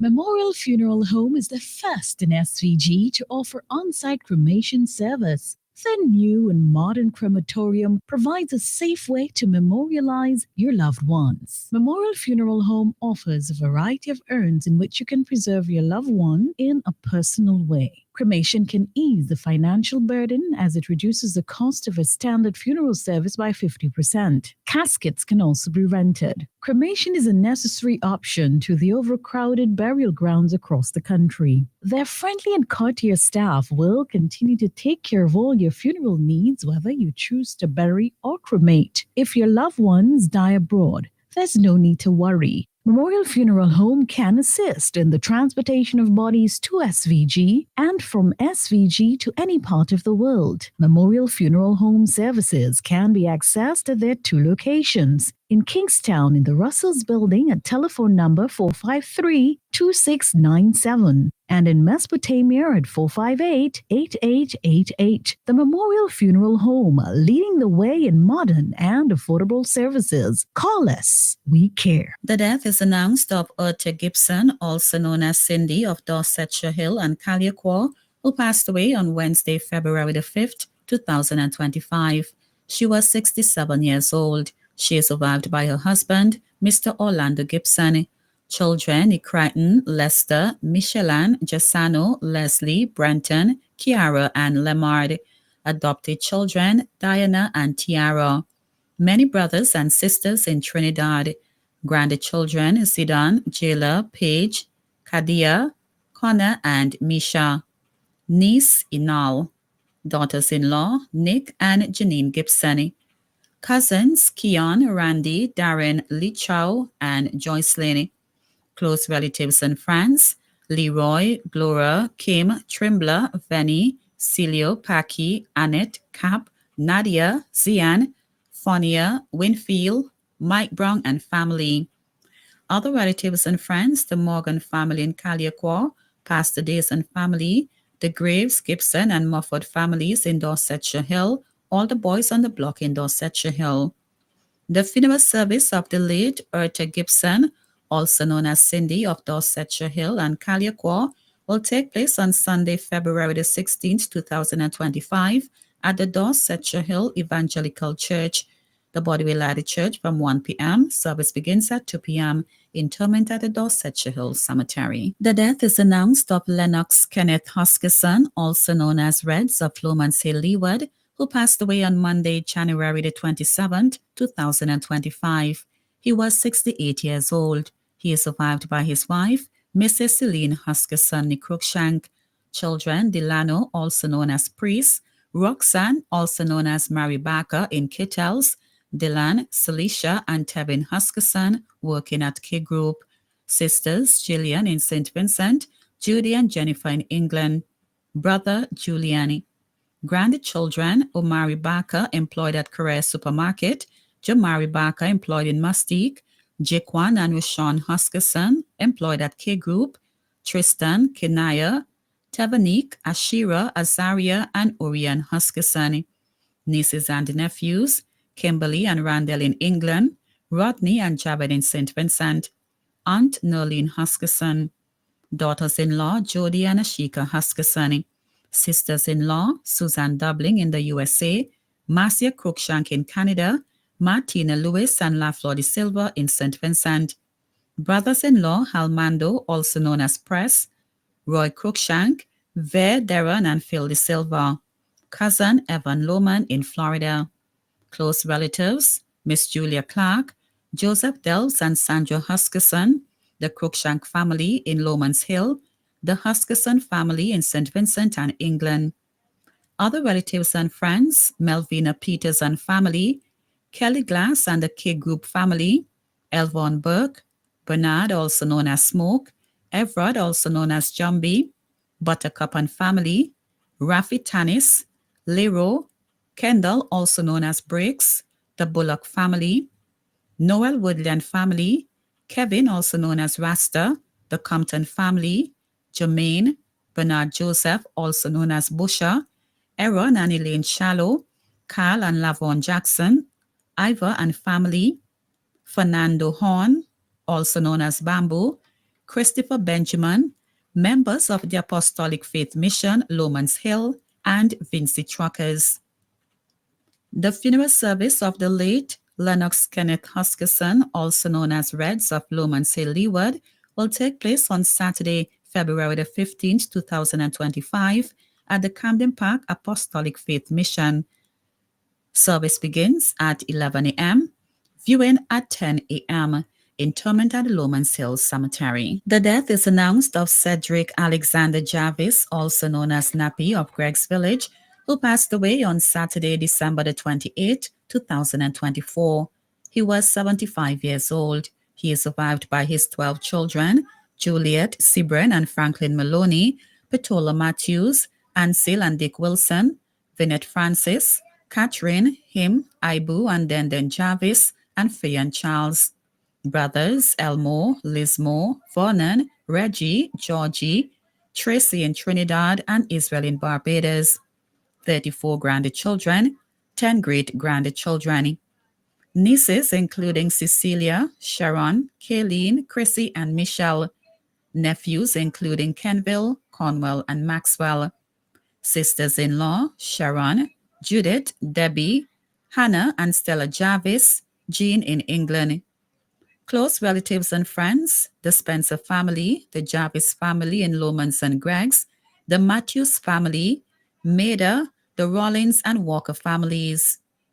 The funeral service of the late Cedric Alexander Jarvis, also known as Nappy of Greggs Village, will take place on Sunday, February the 16th, 2025, at the Greggs Seventh-day Adventist Church. The body will lie at the church from 12:30 p.m. Service begins at 1:30 p.m. Interment at the Bascom Cemetery in Greggs. The death is announced of Mrs. Cheryl Elinda Haynes Cumberbatch of Green Hill, who passed away on Thursday, January the 30th, 2025. She was 61 years old. She is survived by her children, Mrs. Jessica Bess, Shanika Haynes, Eliska Bowen in Guyana, and Sylvester Bowen. Brothers Pastor Oscar Lynch, Mr. Wesley Haynes, Mr. Jeremy James, sailing on Liberty of the Seas. Sisters Sheila Haynes in Trinidad, Debbie Sutherland and Natasha Haynes in Canada, Mrs. Patricia Haynes Pear in Union Island, Inola Haynes, Lucilla Haynes in Kanawani. Grandchildren Daniel Bess, Michael Jr. Bess in the British Army, Gabriel Bess, Xavier Williams, Arika Ford, Alaska, and Desiree Bowen. Nephews Paul, Devon, Jeremy, Oscar, Justin, Dave, Johnson, Travis, Alfonso, Donis Jr., Edlon, Chadley, Aziga, and Hanif. Nieces Michelle, Paula, Keisha, Crystal, Deborah, Emmy, Amanda, Kenila, Samantha, Demisha, Natika, Sarah, Alicia, Ashanti, and Iyana. Uncles Cadman, Nathaniel, Adolphus, and Claudius. In-laws Mr. Adolphus Dallope and Mr. Michael Bess. Many cousins too numerous to mention. Close relatives and friends, Mrs. Crystal Brown and Mr. Hassan Brown in the USA, the plantation, and the funeral crew. Other relatives and friends, the Haynes, Knights, Foster, and Cumberbatch families. The funeral service of the late Mrs. Cheryl Elinda Haynes Cumberbatch of Green Hill will take place on Sunday, February the 16th, 2025, at the Green Hill Evangelical Church.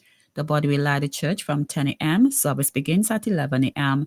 Interment at the Kingstown Cemetery. The death is announced of Miss Desiree Camille Lewis of Stubbs, who passed away on Sunday, January the 26th, 2025.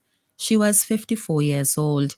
She is survived by her parents, Lenore Lewis and Verdi Lewis, also known as Style in Stubbs, partner Annie Prince in Stubbs, son Sean Jacobs, a Form 5 student at the St. Martin Secondary School, siblings Fillmore Lewis in Stubbs, Donette Lewis and Kathy Rodney in the USA, Ronald Dublin in Barbados, Ardit Glasgow in England, Nicholas Bino in Canada, and Nicolette Davis. Many nieces and nephews, including Felicia John in Kittels, Chanel Butcher, a teacher at the St. Joseph's Convent, Mariquar, Alicia Lewis in Canada, Shonette and Destiny Samuel in the USA, and Amber and Maria James in England. Aunts and uncles, including Tyrone and Samuel Matthews, sister-in-law Alison Lewis in Stubbs, close relatives and friends, including Arlene Matthews Baird in Calderidge, Alison Small, Letitia Thomas, Annie Aberdeen, Katacha Millington, and Natasha Butcher. Many other relatives and friends, including the Lewis, Bailey, Matthews, and Oliver families. The funeral service of the late Desiree Camille Lewis of Stubbs will take place on Saturday, February the 22nd, 2025, at the St. Sylvan Anglican Church in Stubbs. The body will lie at the church from 11 a.m. Service begins at noon. Interment in the churchyard. The death is announced of Alicia Marlene Peters, also known as Marlene Williams of Chili Village, Georgetown, who passed away on Wednesday, January the 22nd, 2025. She was 67 years old. She is survived by her children, Ariane in the UK, Haisland in Canada, Dave in the BVI, Casper and Calvin in St. Vincent. Brothers, Pastor Calvert Williams, Brendan, Stanley in Trinidad. Sisters, Rhonda in Tobago, Italia in Canada, Leslian in St. Vincent. Grandchild, Aishan Williams in the UK. Nieces, Natchez in Canada, Karen in Grenada, Viron and Teffy in St. Vincent. Nephews, Nicholas in Canada and Kenny in Trinidad. Aunt, Joycelyn Williams in St. Vincent. Uncle, Junior Johnson in St. Vincent. Cousins, Frederick and Garfield Collins, St. Clair Williams, Margaret Soloid and Daniel Ince, all in Canada. St. Elmo, Simon and Ezekiel Williams, and Sylvan Amberton in the USA, Keith Cassius and Neil Williams in St. Vincent. Close relatives, the Peters family in Stubbs and Carroll, Mr. Jonathan Peters, Nathan Collins, Coslin McCalman in the USA. Other relatives and friends, Deanna DeBeek and Mrs. Encita Joseph and their families, Tadika Hackshaw, Bernadette Joseph, Mrs. Verna Coffey, Josette Barker, the Horn family in Chile, Dr. Emma Martin, Nurse John and Nurse Dublin, Olive Glasgow, Verbena Young, Burton Joseph, Lynette Joseph, Avril Bacchus, the Congregation of Bethel Gospel Assembly, Mount Bentic. The funeral service of the late Alicia Marlene Peters, also known as Marlene Williams of Chile Village, Georgetown, will take place on Saturday, February the 15th, 2025, at the Bethel Gospel Assembly, Mount Bentic. The body will lie at the church from 2 p.m. Service begins at 3 p.m. Interment at the Georgetown Cemetery. The death is announced of Michelle Augustine Andrews, also known as Desiree and Des of Simon New Prospect, who passed away on Friday, January the 24th, 2025. She was 53 years old. She is survived by her mother, Joan Andrews, father, Laddie Pompey, son, Samari Andrews, sister, Mrs. Melisha Simmons, brother, Iphil Andrews, stepbrother, Emerson Edwards, nephews, Niranji Simmons, Caleb, Cameron, and Sam Andrews in Canada, niece, Renaya Barbaro in Canada, 3 aunts, 1 great aunt, Mrs. Clementina Ryan, 7 uncles, including Pastor Philip Andrews, Issa Andrews, Gabby and Roland Pompey, and Leonard Goodluck, brother-in-law Antonia Simmons, many cousins, including Shomalon Kirby in St. Kitts, Rochelle Vanopen, Barbara and Kenroy in Antigua, Lydia Kane, Sheikah, Annette Lawrence, Eric Andrews, Donette Bacchus, and Hendrickson Hamilton. Godmothers Irene Macmillan, Winifred Cupid, and Merlene Costello in Prospect. Close relatives and friends, Noel Cupid, Fletcher Goodluck, and Monique Craig. Other relatives and friends, the Andrews family in New Prospect, Bayaboo, Diamonds, and South Rivers, the Goodluck family in Bayaboo, Beckway, and Caliaqua, the Pompey family in Richland Park, the Beach and Daniel families in Bayaboo, Jeannie Oliver, Brian Alexander, Erica Woods, Brenton Smith, Sergeant Six Alexander, Sergeant Hanif Johnson, Constable Jose Ogaro, Corporal Dorothy Simmons, Tonya Richards, Wayne Burt and Andy Williams, Orna Wilkes, Vera Rogers, Donna Peters, Nally Charles, Susie Taylor, Doug Howard, Andrea Joseph, Ziara, Alma, Marcy, Sissy, Mrs. Farrell and Uncle Louis in Beckway, Vilma Mitchell, Annika Tittle, Melva Alexander, Liliet in Union Island, Pastor Edgar Toussaint and family, Pastor Roll Allen and family, the Spring family in Georgetown, Mr. and Mrs. Williams, Lady J, Mr. and Mrs. Bethel Alexander in Union Island, Mrs. Doyle in Richland Park, Mikey James and Nikki in Mespo, the community of Simon, members of the Simon Wesleyan Holiness Church, other friends in Union Island, Canawan, Beckway, others in St. Vincent, and abroad, too numerous to mention. The funeral service of the late Michelle Augustine Andrews, also known as Desiree and Des of Simon New Prospect, will take place on Saturday, February the 15th, 2025 at the Bible Evangelical Church. The body will lie at the church from 11 a.m. Service begins at 12 noon. Interment at the Bible Cemetery. Nice Radio extend our deepest condolences to the bereaved. Memorial Funeral Home is dedicated to meeting the needs of our customers. We go above and beyond to ensure satisfaction and convenience. That is why we are extending our services to the diaspora. Working with Caribbean Funeral Home in New York, burial packages can now be completed in New York to cover burials in St. Vincent, and likewise, packages can be made in St. Vincent to cover burials in New York. Caribbean Funeral Home is located on 1922 Utica Avenue, Brooklyn. Call their office at 718-444-1818 or WhatsApp at 347-925-9557 or 347-231-5410. For more information, call our local office at 458-8888. Memorial Funeral Home. Quality, convenience, and affordability. This is Siobhan showing Dougie and Nice Radio much love from Brooklyn, New York. Here's a fun fact. In just 29 seconds, you can say goodbye to paper bills forever. Seriously, in 29 seconds. That's less time than this ad. Head over to discoverflow.co or visit us in-store and update your contact information now. By October 1st, your bills will be digital, easy to access, secure, and hassle-free. So what are you waiting for? This ad still has 2 seconds left, and you could have already gone paperless. Nice Radio's birthday celebration package is brought to you with the compliments of the following.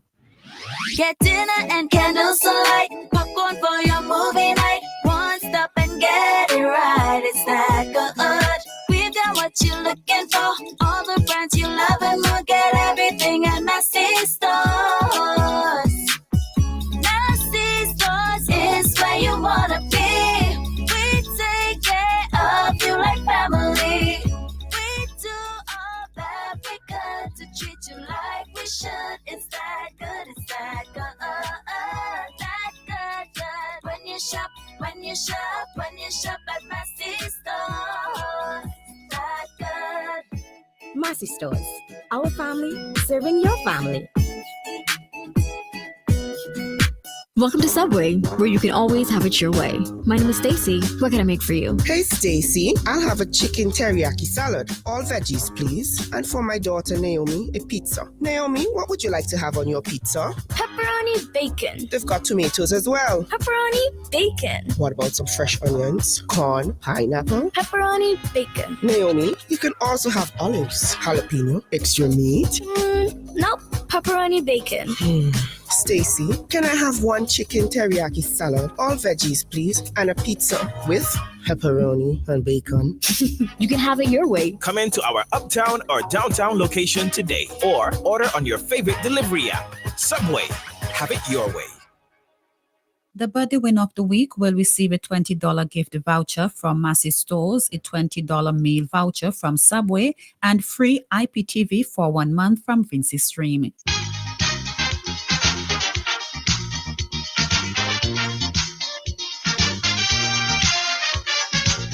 Celebration time on the Nice Vibes on the Saturday. Good morning. Good morning, Dougie. Before I allow you to speak, I am going to pay tribute, give honor to 103 years Jocolia Primus of Paul's Avenue. She's celebrating 103 years today, so I must give that first before I allow you to say anything. Where are you calling from? Well, congratulations to that person. I'm calling from Byron. You're sure? Yes, Dougie. And they tell me they're going back South Rivers. They say, no space not there for me. Oh, me have my own house at Byron. So me not run. I sugar jealous of Byron. Who celebrating? About the celebrating? greetings going out to Tony Leslie of Fancy. She's celebrating about the today greetings going out to her from her mother Sherika Father Kellyanne in Canada, grandparents Sonia and Samuel of Byra, and from all our siblings in Fancy, who they are, aunts, uncle, brothers, sisters, and all her schoolmates. Everybody come together to wish Tonika happy birthday today. Hope she'll enjoy her day, and she will live to see many and many more birthdays to come. Her name is Tonique? Tonique Leslie. Yeah, I just want to make sure I had it right. Tonique Leslie. Yes, Tonique Leslie of Fancy. I hope she has a wonderful day. Yes, and also from Barbara Kane. Hope she have a great day too. All right, Barbara. Kisses. You and the staff have a blessed weekend and the family. Kisses over the weekend. Hey, Valentine was not yesterday. I had to get my report. What went on yesterday evening? You're a Valentine girl. No, I not celebrate no Valentine. I ain't celebrate no. All right. You like No. me? You like me then? All right. Okay. All right, don't have a Okay, my blessed dear. week. Okay. Yes. It's ready for nice people. The numbers are 4565967. 718-734-5615 is the international number. WhatsApp is 498-3802. Call or text 498-3802. Call or text. As I said, we have Josila Primus of Paul's Avenue celebrating 103. What a blessing. God bless. Kadim Peters in Canada celebrating. I hope you and your friend and the family want to have a nice day today. Theon Olivier celebrating also. Blessings in you. And Elizabeth Franklin in Barbados, man, you're celebrating today. I hope you have a wonderful day. Family says they want you to have a God-blessed day and many more years to come. Let's see again who's there. Nathaniel Williams. Nathaniel Williams is celebrating today. We have Rashida Robertson from Chumuka. Rashida is a nice, beautiful lady. You're still living in Chumuka, but you're from Chumuka. Anyway, so to say. Edson Arrington in Brooklyn is celebrating. How are you doing, Edson? Wendy Cozier celebrating. Ras Mugas of Union Island celebrating. Cyril Howard in New York. Cyril love to dress up. Morning, Cyril. Anselma Phillips in Beckway. And now we had Tonique, you know. My girlfriend down there in Beckway celebrated yesterday, boy. Oh boy, I'm telling you. Riasa Olivier, right? Well, Riasa, how you going, girl? I hear you celebrate Valentine's. She said she was going. You can't deny that. You text me last time you're going out. I told her she get 100 kisses. She said no, she didn't get any. Ay, caramba. So that's the birthday celebration. The next one, you know, we got Vin Abbott coming up sometime in about 10 minutes time, 9 minutes time. Vin Abbott's supposed to be up. I hope. I don't know how he's coming up. If he's coming up on the live stream, but he may be doing that way. So I want to thank all who celebrate life right here and all who celebrate during the week. Have a wonderful, wonderful day. Yes, it's Saturday. And even though we're going through a lot of crap in St. Vincent and the Grenadines, we're going to, well, some, you know, they love, you know, NBC Radio normally have a little love boogie every year. They didn't have it last year, I think. And the money goes to assist people with medical issues. So we always do a little support. So we give them a little support in this. Saturday, March 1st. We can't wait to get down and boogie together. The countdown is on. We, the grown-ups, will have a time like no other for one night only at Love Boogie.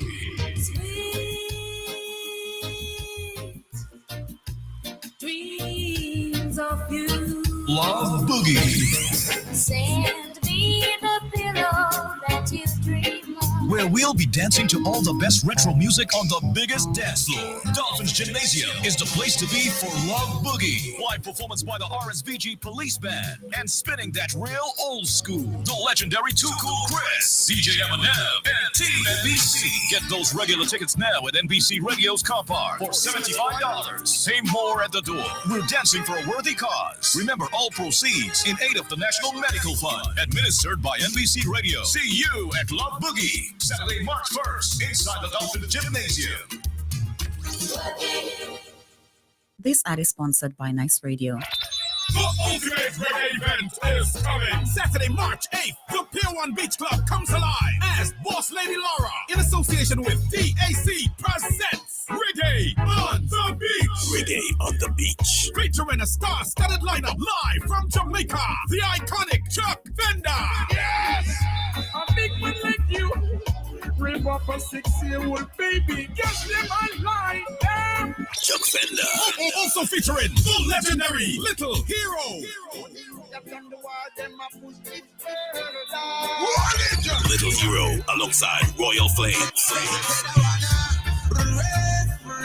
Reggae on the Beach also features Joe Archer from Trinidad, Gilo, Bling Raps, and X-Greg from Jamaica. Grab your advance tickets now for $50, $75 at the gate. Advance VIP $150, $200 at the gate. Saturday, March 8th, Boss Lady Laura presents Reggae on the Beach. Brought to you by Guinness, Inter-Caribbean, Village Ram, Boom 106.9 FM, Zescola, Pier 1 Beach Club, Campari, and Boss Lady Laura. Tired of missing your favorite shows? Paying too much for cable? Well, say hello to Vinci Stream, the best IPTV service in St. Vincent and the Grenadines. For the month of February, when you sign up, we're giving you an entire second month free. Yes, free.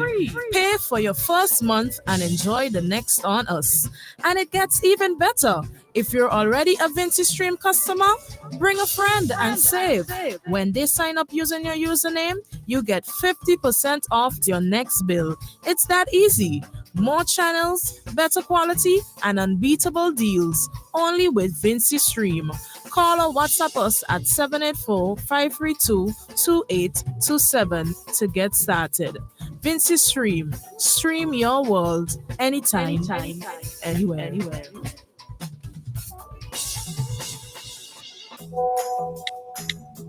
Hi, hun. Can you pick up the kids today? I know you're headed to the gym and you have some errands to run, but I just got called into a meeting. Thanks, babe. Oh, you may need to stop for gas, too. Stop for gas? Since switching to Sol, we have lots left in the tank. At Sol, we're on a mission to give you great fuel economy for all life's journeys. So enjoy the journey. Choose Sol Go Further fuels. Soundblast Entertainment exclusive rentals. We have LED bars, LED chairs, LED tables, trussing, speakers, and stage available. Bring your event to life with exclusive party rentals. For more information, contact 1-784-493-1361. 1-784-493-1361.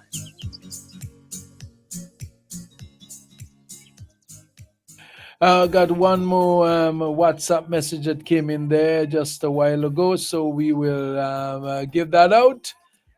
Say hi, nice celebrating today, Miss Andreen Hazel of Brighton, and Beckway special from her husband Eldon. So, Andreen, your Hazel is celebrating today. Just got that in.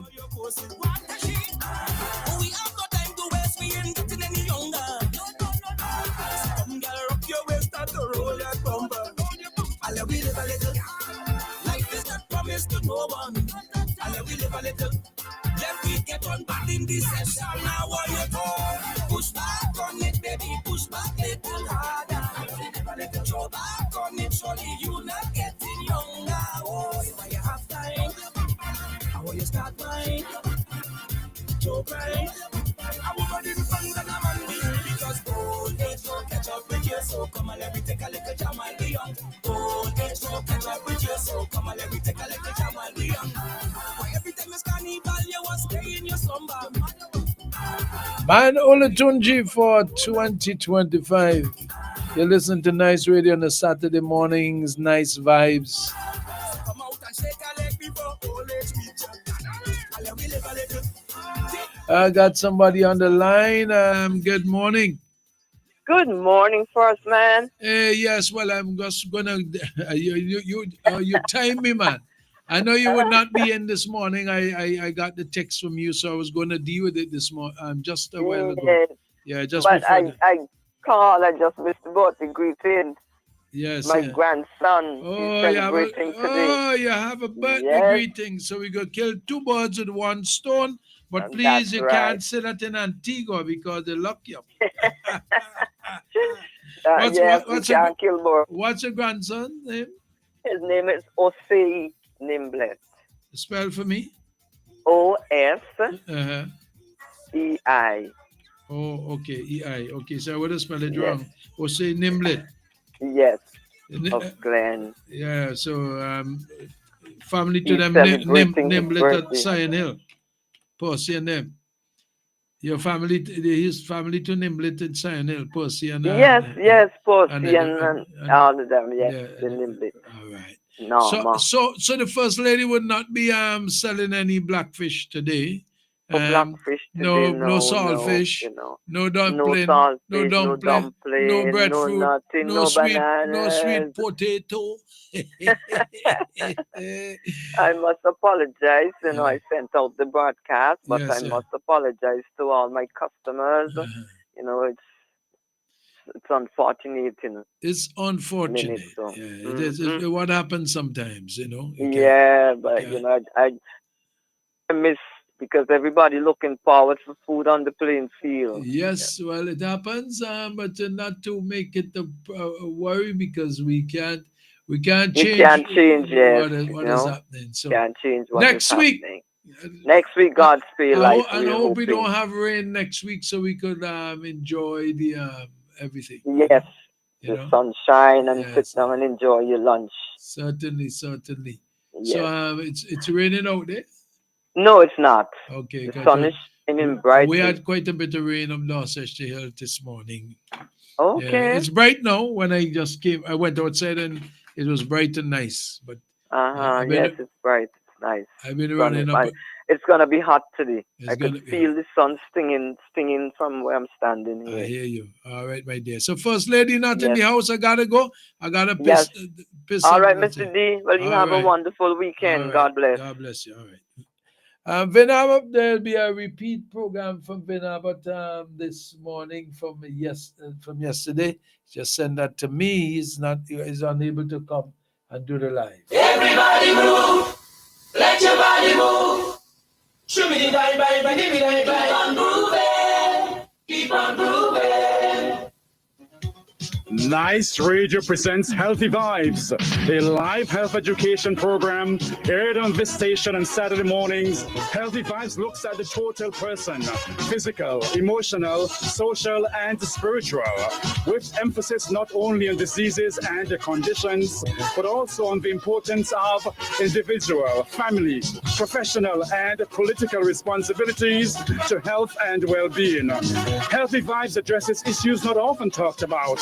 It is solution focused. So join us this Saturday and every Saturday for Healthy Vibes on Nice Vibes on Nice Radio. I am Vin Abbott. Hi everyone.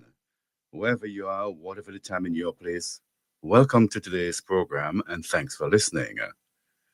Friends, when it comes to cancer, I believe I'll be correct in saying that most of us, if not all of us, have some lived experiences directly or indirectly, and the mere mention of the word cancer causes us to think, reflect, pray, hope, and trust. Against that background, let us use today's program, 4 days after World Cancer Day 2025, to come to the moment a little bit and send out some loving, healing thoughts around cancer and persons affected by cancer one way or the other. For me today, I'm thinking of my colleague at work, my co-worker, a dear co-worker, who disclosed a few minutes before we left work yesterday that she was diagnosed with cancer. Stage 1 uterine cancer, and was about to have radical hysterectomy in a few weeks' time. It shocked us to the core. But it's cancer.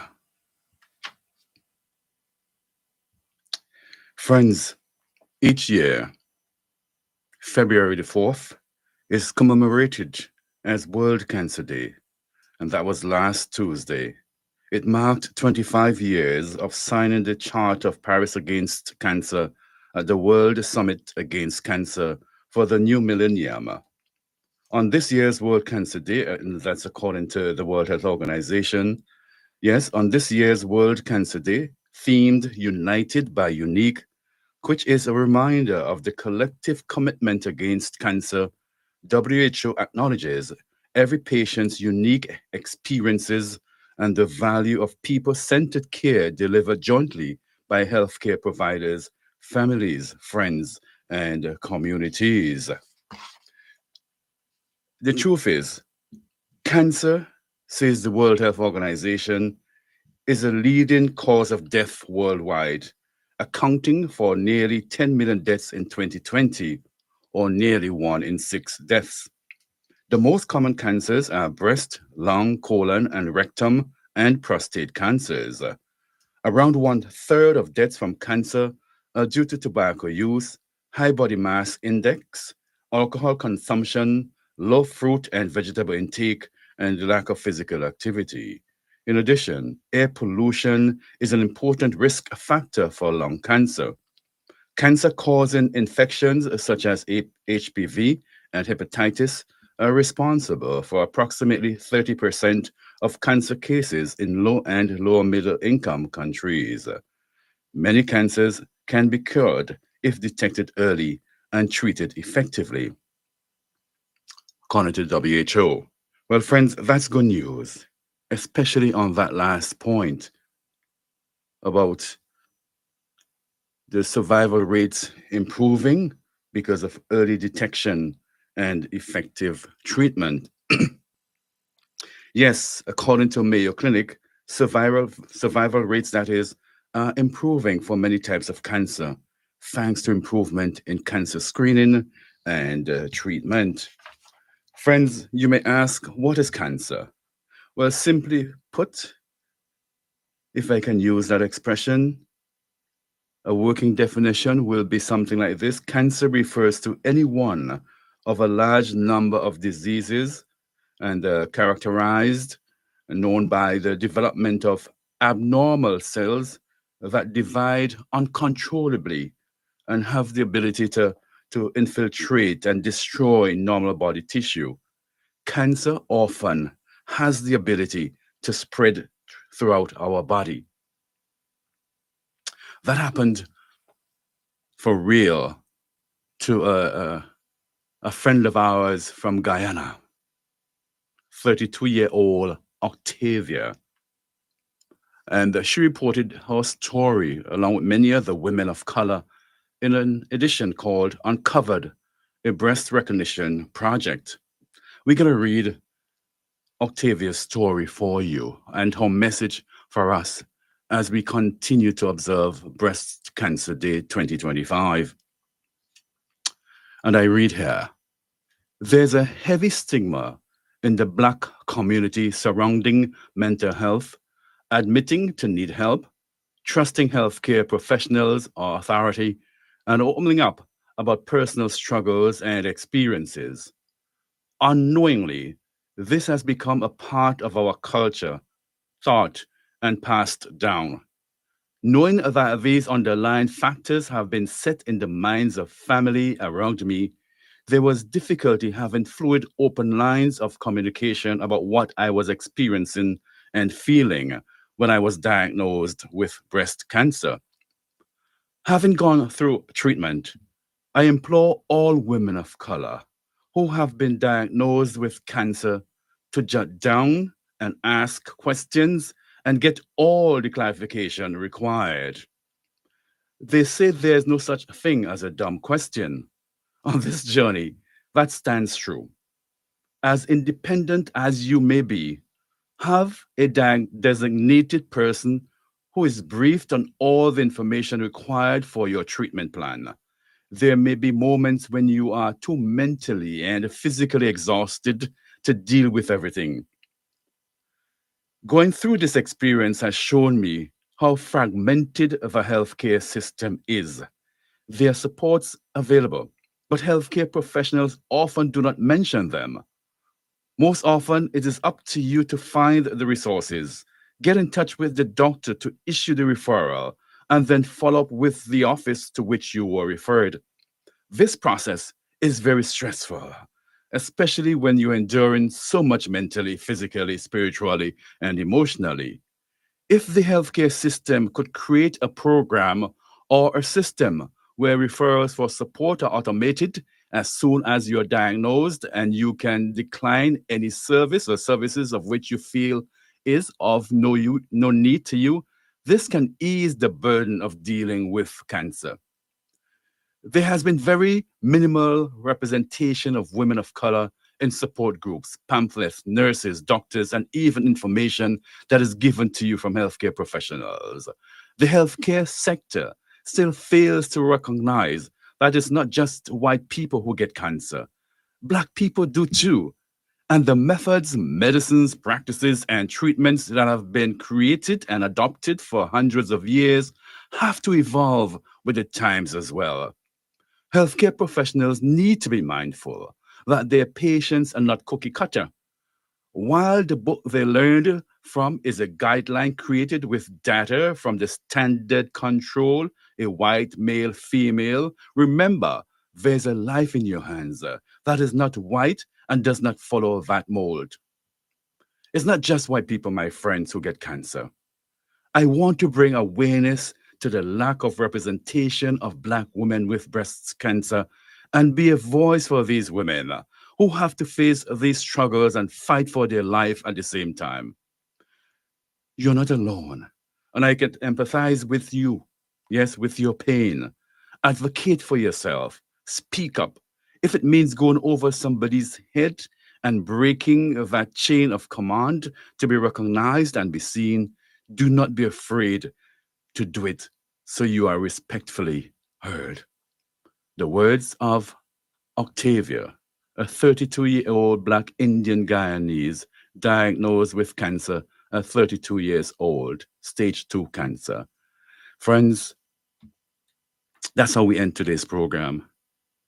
We're sending out a lot of loving, healing thoughts around all those who are living with cancer, those who were diagnosed recently with cancer, all those persons who have lost loved ones because of cancer. Let us send out some loving, healing thoughts today to all as we continue to observe Cancer Month 2025. Thank you very much. Everybody move, let your body move. Shimmy bang bang bang, dimmy bang bang. Keep on grooving. Nice Radio presents Healthy Vibes, a live health education program aired on this station on Saturday mornings. Healthy Vibes looks at the total person, physical, emotional, social, and spiritual, with emphasis not only on diseases and conditions, but also on the importance of individual, family, professional, and political responsibilities to health and well-being. Healthy Vibes addresses issues not often talked about. It is solution focused. So join us this Saturday and every Saturday for Healthy Vibes on Nice Vibes on Nice Radio. I am Vin Abbott. This is Siobhan showing Dougie and Nice Radio much love from Brooklyn, New York. It's Saturday morning, 9:27 is the time. That was Vin Abbott. Healthy Vibes on the Nice. You know how it is on the hair and the Nice. The way you love me, the way you love me, the way you love me. Love is a commitment to do good. I don't know. What my life was missing. Picture perfect girl worth keeping. Yeah. The first time. Just want to let you know that the Wailing Woman program that was supposed to be on from 6 until 7 today, because the station was off the air due to some power failures that happened and then scrambled our UPSs, and I really apologize and feel bad about that. We are going to do that, play that program tomorrow at 12 noon. So 12 noon, you can listen up. You can hear the Wailing Woman. It's a Saturday mornings program, but we're gonna defer it or put it for tomorrow at 12 noon, so that that program can be aired. We apologize again to Wailing Woman. This is Murray for that program. Not by the time we got the station back up on the air, it was about 45 minutes past the time of the program. It's a 1 hour program. It's a great program. Wailing Woman. So the way you love me. Love is a commitment to do good. Well, the man Fegan, I promised him this week I'm going to chat with him. And he didn't. So the Hamilton, good morning. If I hope you're listening, don't call me last moment, because I will not be able to take you. So I promised you last week that I will allow you this week to speak about the economy and the finances and so like that. So if you are listening, you got to call now. Otherwise, you lose out.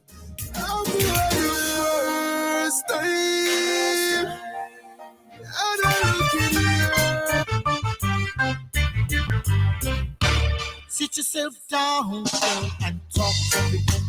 Talk to me. Talk to me. Tell me what's on your mind. Do you really, really want to know? Don't you tell me everything is okay. Cause if it was, then you won't be crying. Got that. Let's see. Good morning. Good morning, Brother Doggy. How are you, sir? Full on blessed. Brother Doggy, Uh-huh. I listened this thing with the case. The teachers and nurses and doctors. Uh-huh. Now, tell me, the government then get no full about the case. They get 2 out of 3. One, the judge is agreeing with the judge that give the teachers and them the right away, as you could say. Yeah. Who agree that they didn't do nothing wrong. One, the judge agree. So therefore, it's to government and to the It wasn't unanimous. There was a dissenting judge, and the dissenting judge is very clear why he's dissenting, and he said some damning things. I'll tell you what, Mr. Hazelwood, we have a problem in the Caribbean, and not just in the Caribbean, but in the world over. And judges don't want you to speak to their shortcomings. The problem that we have in St. Vincent and the Grenadines and in the Eastern Caribbean is that there is no political insulation from the judiciary. There's none. They will tell you different. They will say, oh, judges are appointed by the legal and judicial service commission or whatever, legal whatever. That's who appoint the judges. But if the prime ministers do not want a judge to sit on the bench, whether it's in the regular court, high court, or the appellate court, it ain't going to happen. And because of that, some of the judges feel beholden to the whims and fancies of the prime ministers. Yeah. What happened again, secondly, is that the prime ministers play one another off against each other. So the prime minister of Antigua and Barbuda may want a particular judge. And if he doesn't have the support of the other prime ministers, it ain't gonna happen. So they trade off like horse trading. They say, okay, well, that's your judge. Then another judge would be appointed in Grenada. And if the rest don't support it, it ain't gonna happen. And so there's horse trading on the judges' benches. They will deny this. They will say Douglas talking stupidness. But I want to remind you, and I go back to the case of Monica Joseph in St. Vincent. She served St. Vincent well. It was a church friend of mine and everything. But there was a rift between her and Sir James Mitchell. She never got to be a judge back in St. Vincent. Not till after the ULP got into office and they brought her here to adjudicate political case.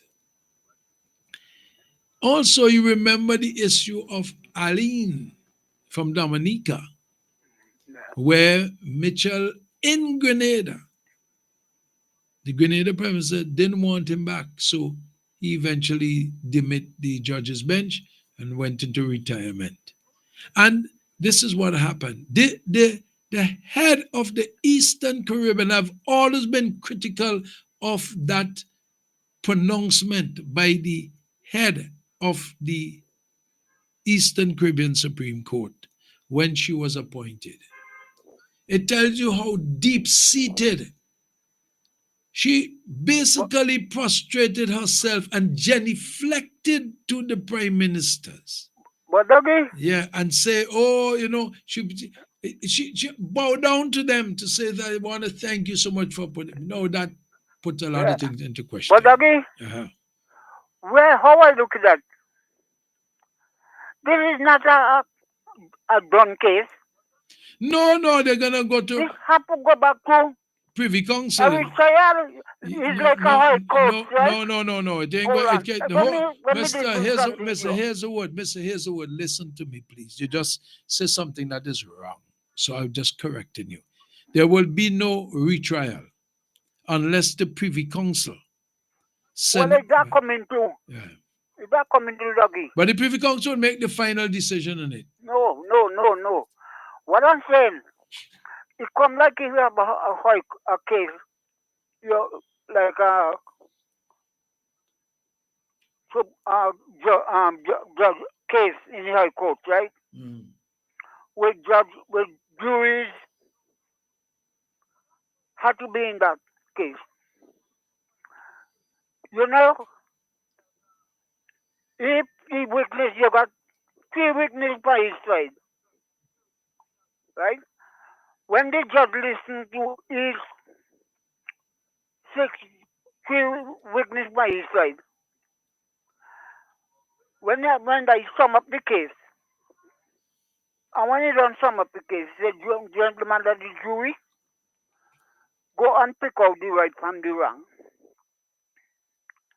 And he's telling you, now, we have to go now and declare this 3 witness, what this 3 witness say, or what the other 3 witness say, and pick out the right from the wrong. And then you could bring a judgment. So if 5 agree from one side and 4 on the other side, the case have to go back to a retrial because the judge can't make no thing. It's not so in this case. So the retrial now, they have to go to the High Court in England to settle the matter. Well, they could leave it so. If they don't go, they lose the case. Right. But so that's why I said the matter ain't finished yet. Well, it depends on whether or not the Once the unions other side want to go, the teachers and the nurses and the doctors and civil servants take the case to the High Court in England. Yeah, well, that might happen. Right. Well, you're going to get it full justice. I hope that the unions could raise the money from maybe donors and different places who are interested in democracy, where they raise the money to go to the Privy Council. Yeah. Right. But the Prime Minister he want healing. So let's see what will happen with the. But he's unfairness, Dougie. He's unfairness. No. But Mr. Hazelwood, I know you're chatting, but I promised Hamilton to speak on the matter. And that last week I couldn't take him. and I'm inviting him to call. So I don't want to hold with you right now because I'm gonna run out of time. It's I only have a limit. But this is what I said. Yeah. If you could take the money from the taxpayers to pay a lawyer, 2 lawyers, 3 lawyers to go to the High Court, I feel the opposition side with the teacher and North Zealand today they will get money from the same government to practice money what people try to practice so them to High Court too. Yeah, but it didn't work. It won't work so. It won't work so. For Okay. one side could just Yeah, go Mr. use Hazelwood the is not. money to go High Court and the other Yes. side can't get on Yeah, out of that. that's how it is. That's how it is. It didn't Can't work. pay. That didn't work You're so. taking the same people their money. Anyway, Mr. To go Hazelwood, High I Court to have them and they can't get on all that I have put them liar too. Mr. Hazelwood, I have to go now because I'm Doggy, waiting to okay, figure. thank you, Doggy. All right. But this is unpaid. Yeah, that's how it is. That's how it is, sir. So good morning. So I promised Hamilton because he wanted to speak on some things with the economic situation last week, and he called the very last moment, and I couldn't do it. So I told him this week. So I was expecting him to call. So Miss Hamilton, if you don't call, well, I can't help you. All right. Good morning. Hello, good morning. Morning, Dougie. How are you? Right, okay. Thank you very much. And last week when I missed you, I said, "Boy," my wife said, "Boy." Anyway, we got Dougie would want me to talk. So thank you very much for the opportunity. 20 minutes. We don't have no more than 20 minutes. Well, So the thing is that I'll take less than that. I just want to say to you, what I called you last week about was really the matter with where Mr. Gonsalves, and I said, Dougie, the Freitas would not understand the reality of what is a public debt. And when Gonsalves said, well,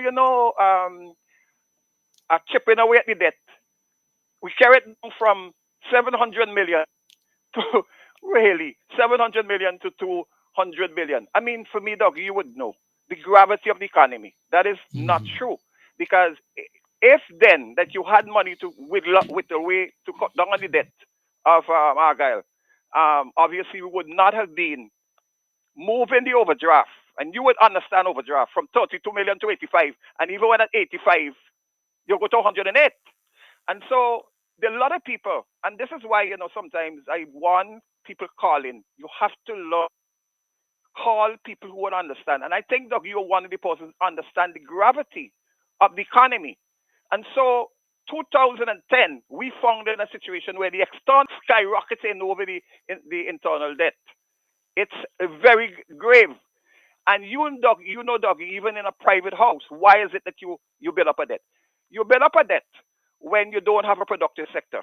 And people talk about Annie Eustace and why I would want change. Annie Eustace had the best record for the lowest debt. Why? He had the productive sector firing. And you gave out figures of the tourism sector and the agriculture. Under this current party I supported, if we make 50 million for tourism, after all done come out, because tourism would mean you bring in your tourists and you're bringing them to overnight stay over, or you bring them in by the tourists coming at the airport, or you bring them in by the yachties coming in, or you bring them by the cruise ship. Basically, that is not firing, and so we are in trouble. And that is why, when Gonsalves spoke about the debt. Now, this debt, if you go to the government website, you're going to see things like 2 billion. Really, really. Gonsalves, Dougie, that's a joke. How could it be 2 billion? When Argyle, go back to Argyle, 700 million, you know how much Scarrett bit the airport in Dominica? It's supposed to finish in 2026, and it's on schedule to finish 5 years because Mrs. Scarrett don't want to no long overrun. We had an airport 2008, started 8, 9, 10, 11, 12, 13, 14, 15, 16. I mean, Mr. Gonsalves, are you for real to tell the world that you're chipping away at the debt? Dougie, look at what has just happened. one of the biggest atrocity against our country. They say no political says reality. So here you have a situation where, oh, I'm going to give them 2.5% of down 2%, 2.5. You know what happened, Doggy, when I think it was week before last Thursday, when the civil servants got their money, a lot of the young ones thought that they were going to buy a ham or a bacon or something. Doggy, they got $25, 2.5 over 1,000 for the 2,000. And they end up paying with a less take home pay because 6%, the NS went from 5.5 to 6%. This economy is so bad that Mr. Gonsalve now resorts to going to the productive, to the, and that is why right now we found ourselves with the NAS 2008 profit of 27 million, 36 million.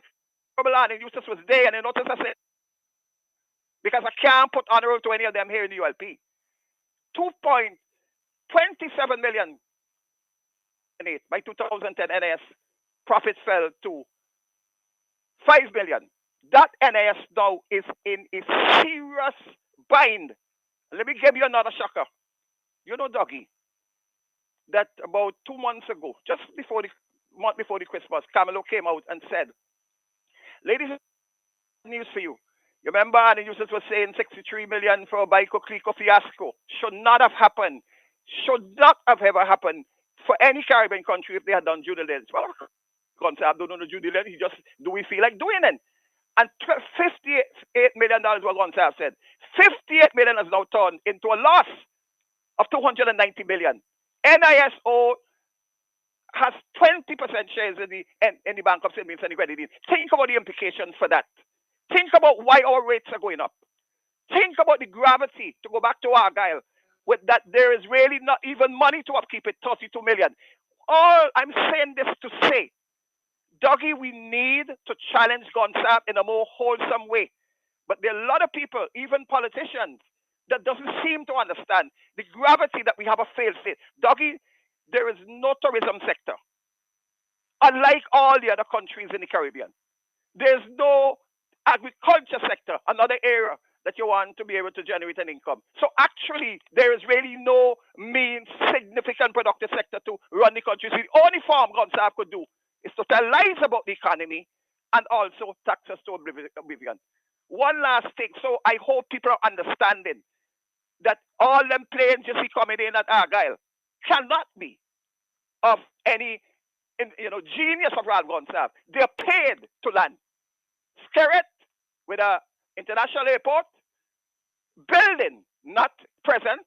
So the ordinary airport like St. Vincent, bringing in JetBlue and other planes like that. In fact, JetBlue is so stretched that JetBlue are now altering flights, even within JFK, to areas around the America. So why would JetBlue come here with 50 parcels or 60 parcels and Gonsalve? Why? Because Gonsalve is very sure that we are all kunumunu.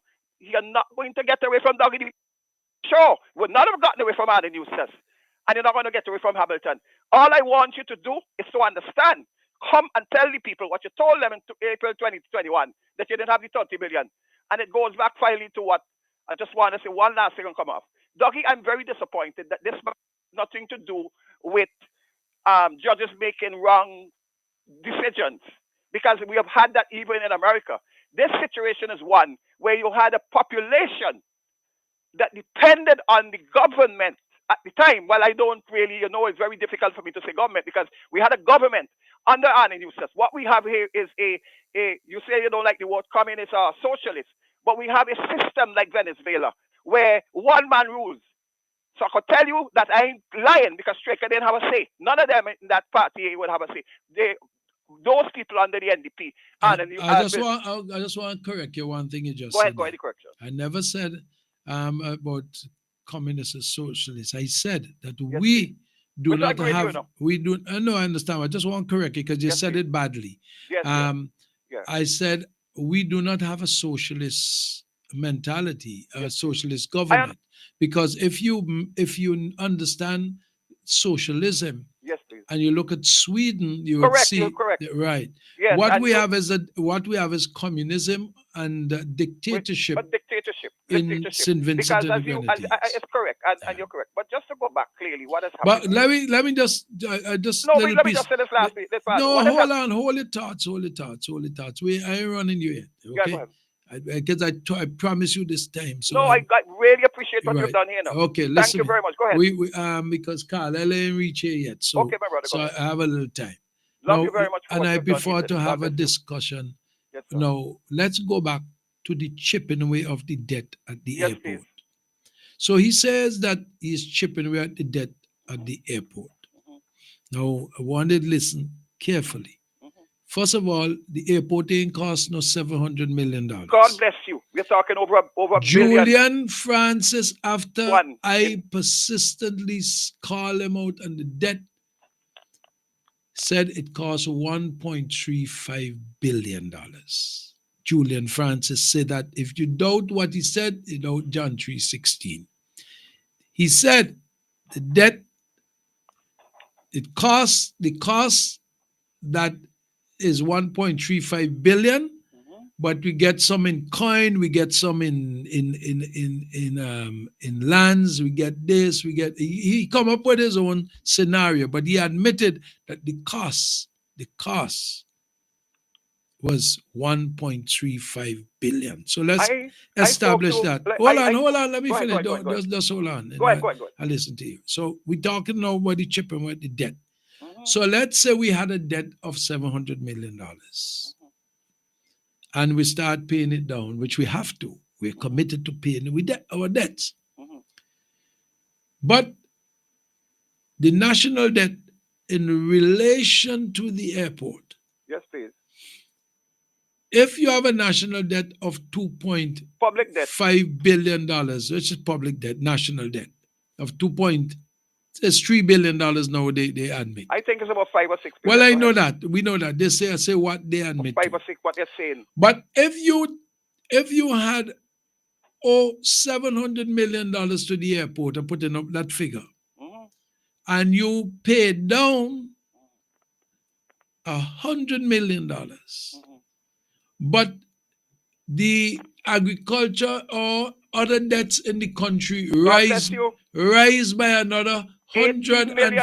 80 million alone to the private sector. Right. So 80 million that you can't pay them. Right. You can't pay the people the pharmaceutical products, you can't pay them. You can't pay proper salary. You have to go in NIS. Your NIS, all your statutory bodies, neck in the red. Where you getting the money from, unless maybe you have some secret you could tell us? So hear this. Go ahead. So you have a debt of $700 million in your right pocket. Yes, please. Right? I put it simple so people could understand. So people, because they don't understand, go ahead. And you take out $100 million out of that and you put it in the left pocket. Isn't that still in the same pants? God bless you. so the national pants. The reality of the debt. Transferring debt from one to the other. We go back to Petrocarib. And Mr. Gonsalve, you get to the way, but you couldn't get away from Dougie the Freitas. And I'm only saying here you had a very serious situation. Go back at what transpired at Argyle Airport. We didn't know the cost of Argyle until Annie Eustace and God bless you did an assessment. They said, no, this ain't going to cost no 400 million US. This based on our analysis. We didn't even bring any cost overrun yet. 1.1 billion. Think about what has happened in Dominica. And they're going to build an international airport. And a figure was given of 1.2 billion. They're going to be cost overrun. They're saying how they're going to pay it. And you know, Dougie, I'm sure you understand what Skerritt said they were going to pay it. Send us my investment program. I can't touch the consolidated fund. I can't afford to touch it because we're up to our neck in there. And you know, the saddest part is that we're hearing figures like 87% of GDP. Really, Mr. Gonsalve? Our GDP has gone, used to be 93. Around close to $2 billion on that. It has gone under. For God, talking here about a debt that is so magnanimous that basically we are a totally failed state, that Gonsalve cannot even buy even the very basic of medications. And I'm saying this that our citizens, and they bring people on a radio station, like press secretary and other people on radio programs, and that is why I say God bless you. and they feed the public and make us believe that everything. We have a very dangerous situation whereby look at what has happened to our civil servants. When you actually, instead of you get them 2.5%, they get 25%, and they get, what is going to happen in terms of theft. But Hamilton, I want to stay focused. Well, let me just hold on. Let's stay focused. As I told you, we on it. Don't rush because I'm not rushing because until I see Carlisle come. Yes, please. I'm trying to be as simple as possible. Well, we have to help people. Dougie, I wanted to say this quickly. Hold on, man. Hold on. Go ahead. Hold the thoughts. We had a situation, and the government claimed that the reason why they can't do this or they can't do that, they blame everything on Soufre and they blame everything on on hurricanes. Storms. Hold on. That is not true. When you look at the amount of monies that the government receive from grants and favor, millions and millions of dollars. You remember in one of the elections, Gonzalez said, all you want to elect Arnhem Eustace, I have $454 million. That's correct. People forget what Ralph says, you know. They know why they're forgetting. Right? But they know it, but they just do you want me to give that to Arnhem to spend? But yet, the people of the Grenadines are suffering. They cannot get their places redone. You look at Grenada Carriacou. Exactly, but look why? At Grenada Carriacou and look at what that young has done so far. And you know why? Not only having a strong productive sector, tourism, agriculture, citizen investment program that gets them almost close to $1 billion. And I'm only saying... So they took $97 million out of the CBI program. God bless them very much. To rebuild Carriacou and Petit Martinique. We are still struggling. We have our people disjointed. We have our people suffering. You remember Mario in Dominica? That same year, you know, when Mario lick up Dominica, here you had Skerrit still paying bonuses. And I'm saying, hey, Dougie, you don't take us time that we get better. I'm not here telling people who to vote for. But all we want is an administration that can build back our productive sector. Citizen investment program has saved most of the OECS countries. Why is it? And you know, the Gonzalez is so great, you know, boy. I ain't going to use any bay-faced word or anything because I need your family to, and I don't want to disrespect you. But what I'm saying, this man is so bold-faced then, that he could say, you know what? I am not one citizen. But ask this yourself, Dougie. What kind of a passport issue going on? Privately, Citizen Investment Program brings in $1.1 billion for Grenada. Other countries in the Caribbean are doing far better. The tourism sector, $400 million. Agriculture sector striving. And our farmers. Let me just say this last thing, Dougie, and come off. Because, you know, my wife was supposed to give me a call too. However, so people believe I'm on radio every day. No, I walk, I'm writing, I'm reading, I'm looking after my dog, looking after the home. One last thing I want to say here, this situation has nothing to do with any technicality. This was a situation whereby Judge Henry made that decision, which fell in line with what happened with the Supreme Judges. And all the Supreme Judges did was to say, hold on a while. You're bringing a vaccine. The issue here has nothing to do with people taking the vaccine. It has to do with people are very worried about its safety. The evidence have now proven it's not safe. So even if, for God's sake, that this judge is supposed to give Gonzalez a free hand and say, no, you know what? We want you to be able to say, set a precedent. It was different in America, where the Supreme Judge said, no, never should it come down to a situation whereby you're going to go into a parliament, violate our constitution. You know, they didn't have no emergency act. You know. If you notice Grenada and other countries, we removed that emergency because you're going to have a conflict with so the Supreme Judges ruled. No, this ain't had nothing to do with nobody trying to take up. These were people fighting for their very survival. How could you dare say that somebody has to take a vaccine and you knew that it wasn't safe? And I'm saying the Supreme Judge mooted and said never again. Judge Henry made the right decision. That judge made that right decision. This matter here has nothing to go with no privy council. I want to say to people here, we hear that you don't go privy council is not going to be like privy council before. You're not going to have to spend an hour there. Doggy, you could go online and do basic things. You don't have to travel the whole wall. I'm saying here, all I'm saying to Mr. Gonsalve, please, Mr. Gonsalve, understand the implications of what you're doing, because when you make it to a situation whereby you're not acknowledging, it's not just the workers at the home, they're the workers who are, I'm sure you could tell them, Doggy, the workers who have taken it under your trust, that it was safe and effective, it was going to stop the virus, and now those people are suffering, including some of you, your own colleagues in the parliament. Hamilton, you see, I've spoken Go ahead, my brother. and I continue to speak about this lack of political insulation. God bless you for that. And I will forever speak to it. I have spoken to judges, some of them quarrel with me. They say, why do I say these things about the judiciary and so forth? Because it is proven. Look, if you go back historically, yes, please, what has happened in the region? Let's go back again. I'm like a broken record. Yes, we have had some petition here. The judges in St. Vincent and the Grenadines frustrated the case. We redefine the word, what was it? Was the word is supposed to be done expeditiously?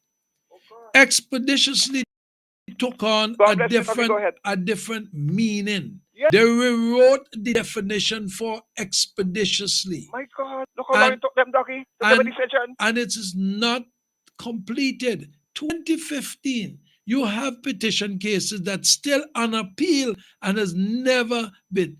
You have the government brought in a wash-up judge. Oh my God. A retired judge, a wash-up judge.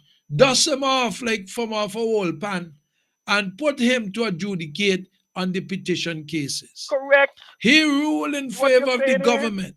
Then hold on, the government appealed their win, their own win. Could you imagine that?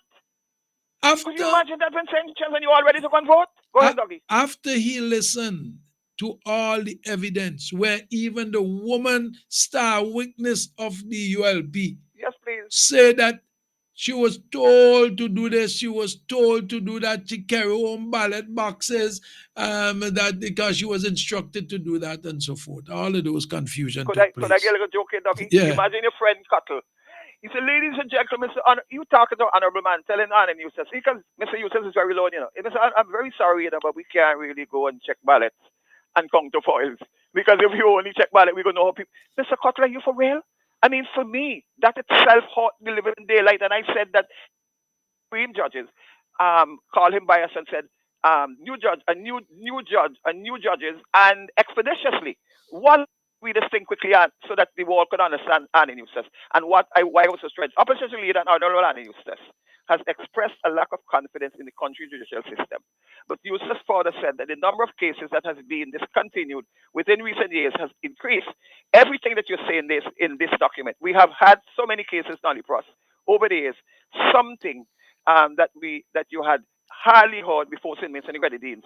It is frequently used today, he said.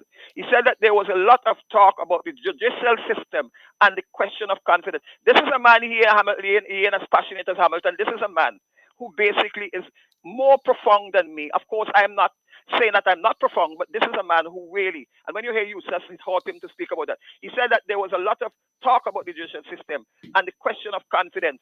So here we have an issue of confidence. You're going to say there is a lot of talk about in recent years, and this is going to add to it. Eustace said, adding that the authorities could not afford to undermine the public confidence in the judiciary. And I think I want people to understand what he's saying here. Let us don't lose that confidence in the judiciary, because when we lose that, then we are going to basically have mob rule. We want to be able to resolve our problems in the courts where people are not going to take the law into their hand. And when we undermine it, we are going to have, and no wonder we are having so much crime and things that could be settled within the court and settled within a framework. But people are thinking we're not going to. He went on. We can't have our people wondering from day to day what the system is going to do. We worried that when these judges not only to delay that verdict that should have been expeditious, but remember they also stalled out where one judge was basically missing. We didn't know if he had diarrhea. All of that basically told us that any decision coming up was not going to be in the best interest of fair play and impartiality. He explained that the payments, measures, and selection of judges from anywhere within the Commonwealth were put in place at the Caribbean Court of Justice to deal with the issue of political interference. Yusuf said it has always been of his New Democratic Party that the CCJ was not free of political interference.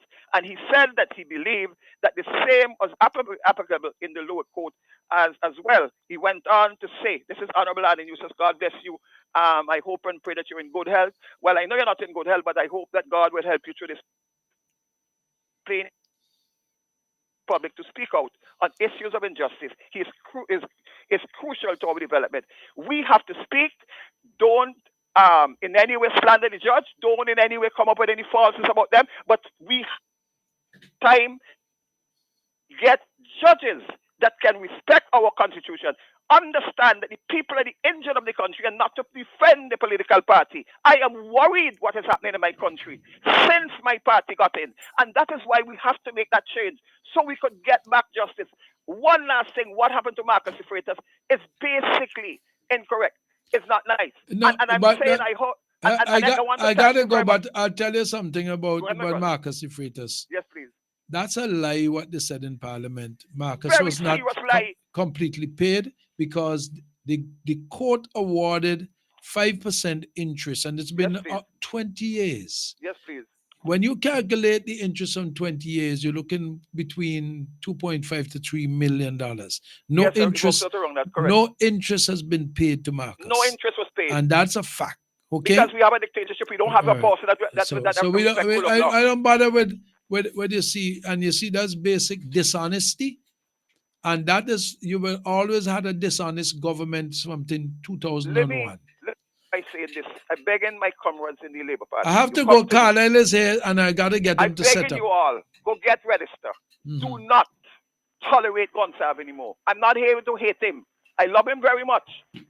And I would have said Happy Valentine's Day, Mr. Gonsalve. But please, it is time that you rest up Gonsalve. Mr. Gonsalve, it is time for you to go. It is time for us to give a new party an opportunity. I beg opposition to be very careful that if they get in, that they continue to follow the law and follow people orientation. And that is what you have been doing for years, because I didn't expect that, because I said your family for Gonsalve, you would have gone 100%. All right, my brother, we're gone now. Thank you for giving me time. I love you very much. Okay.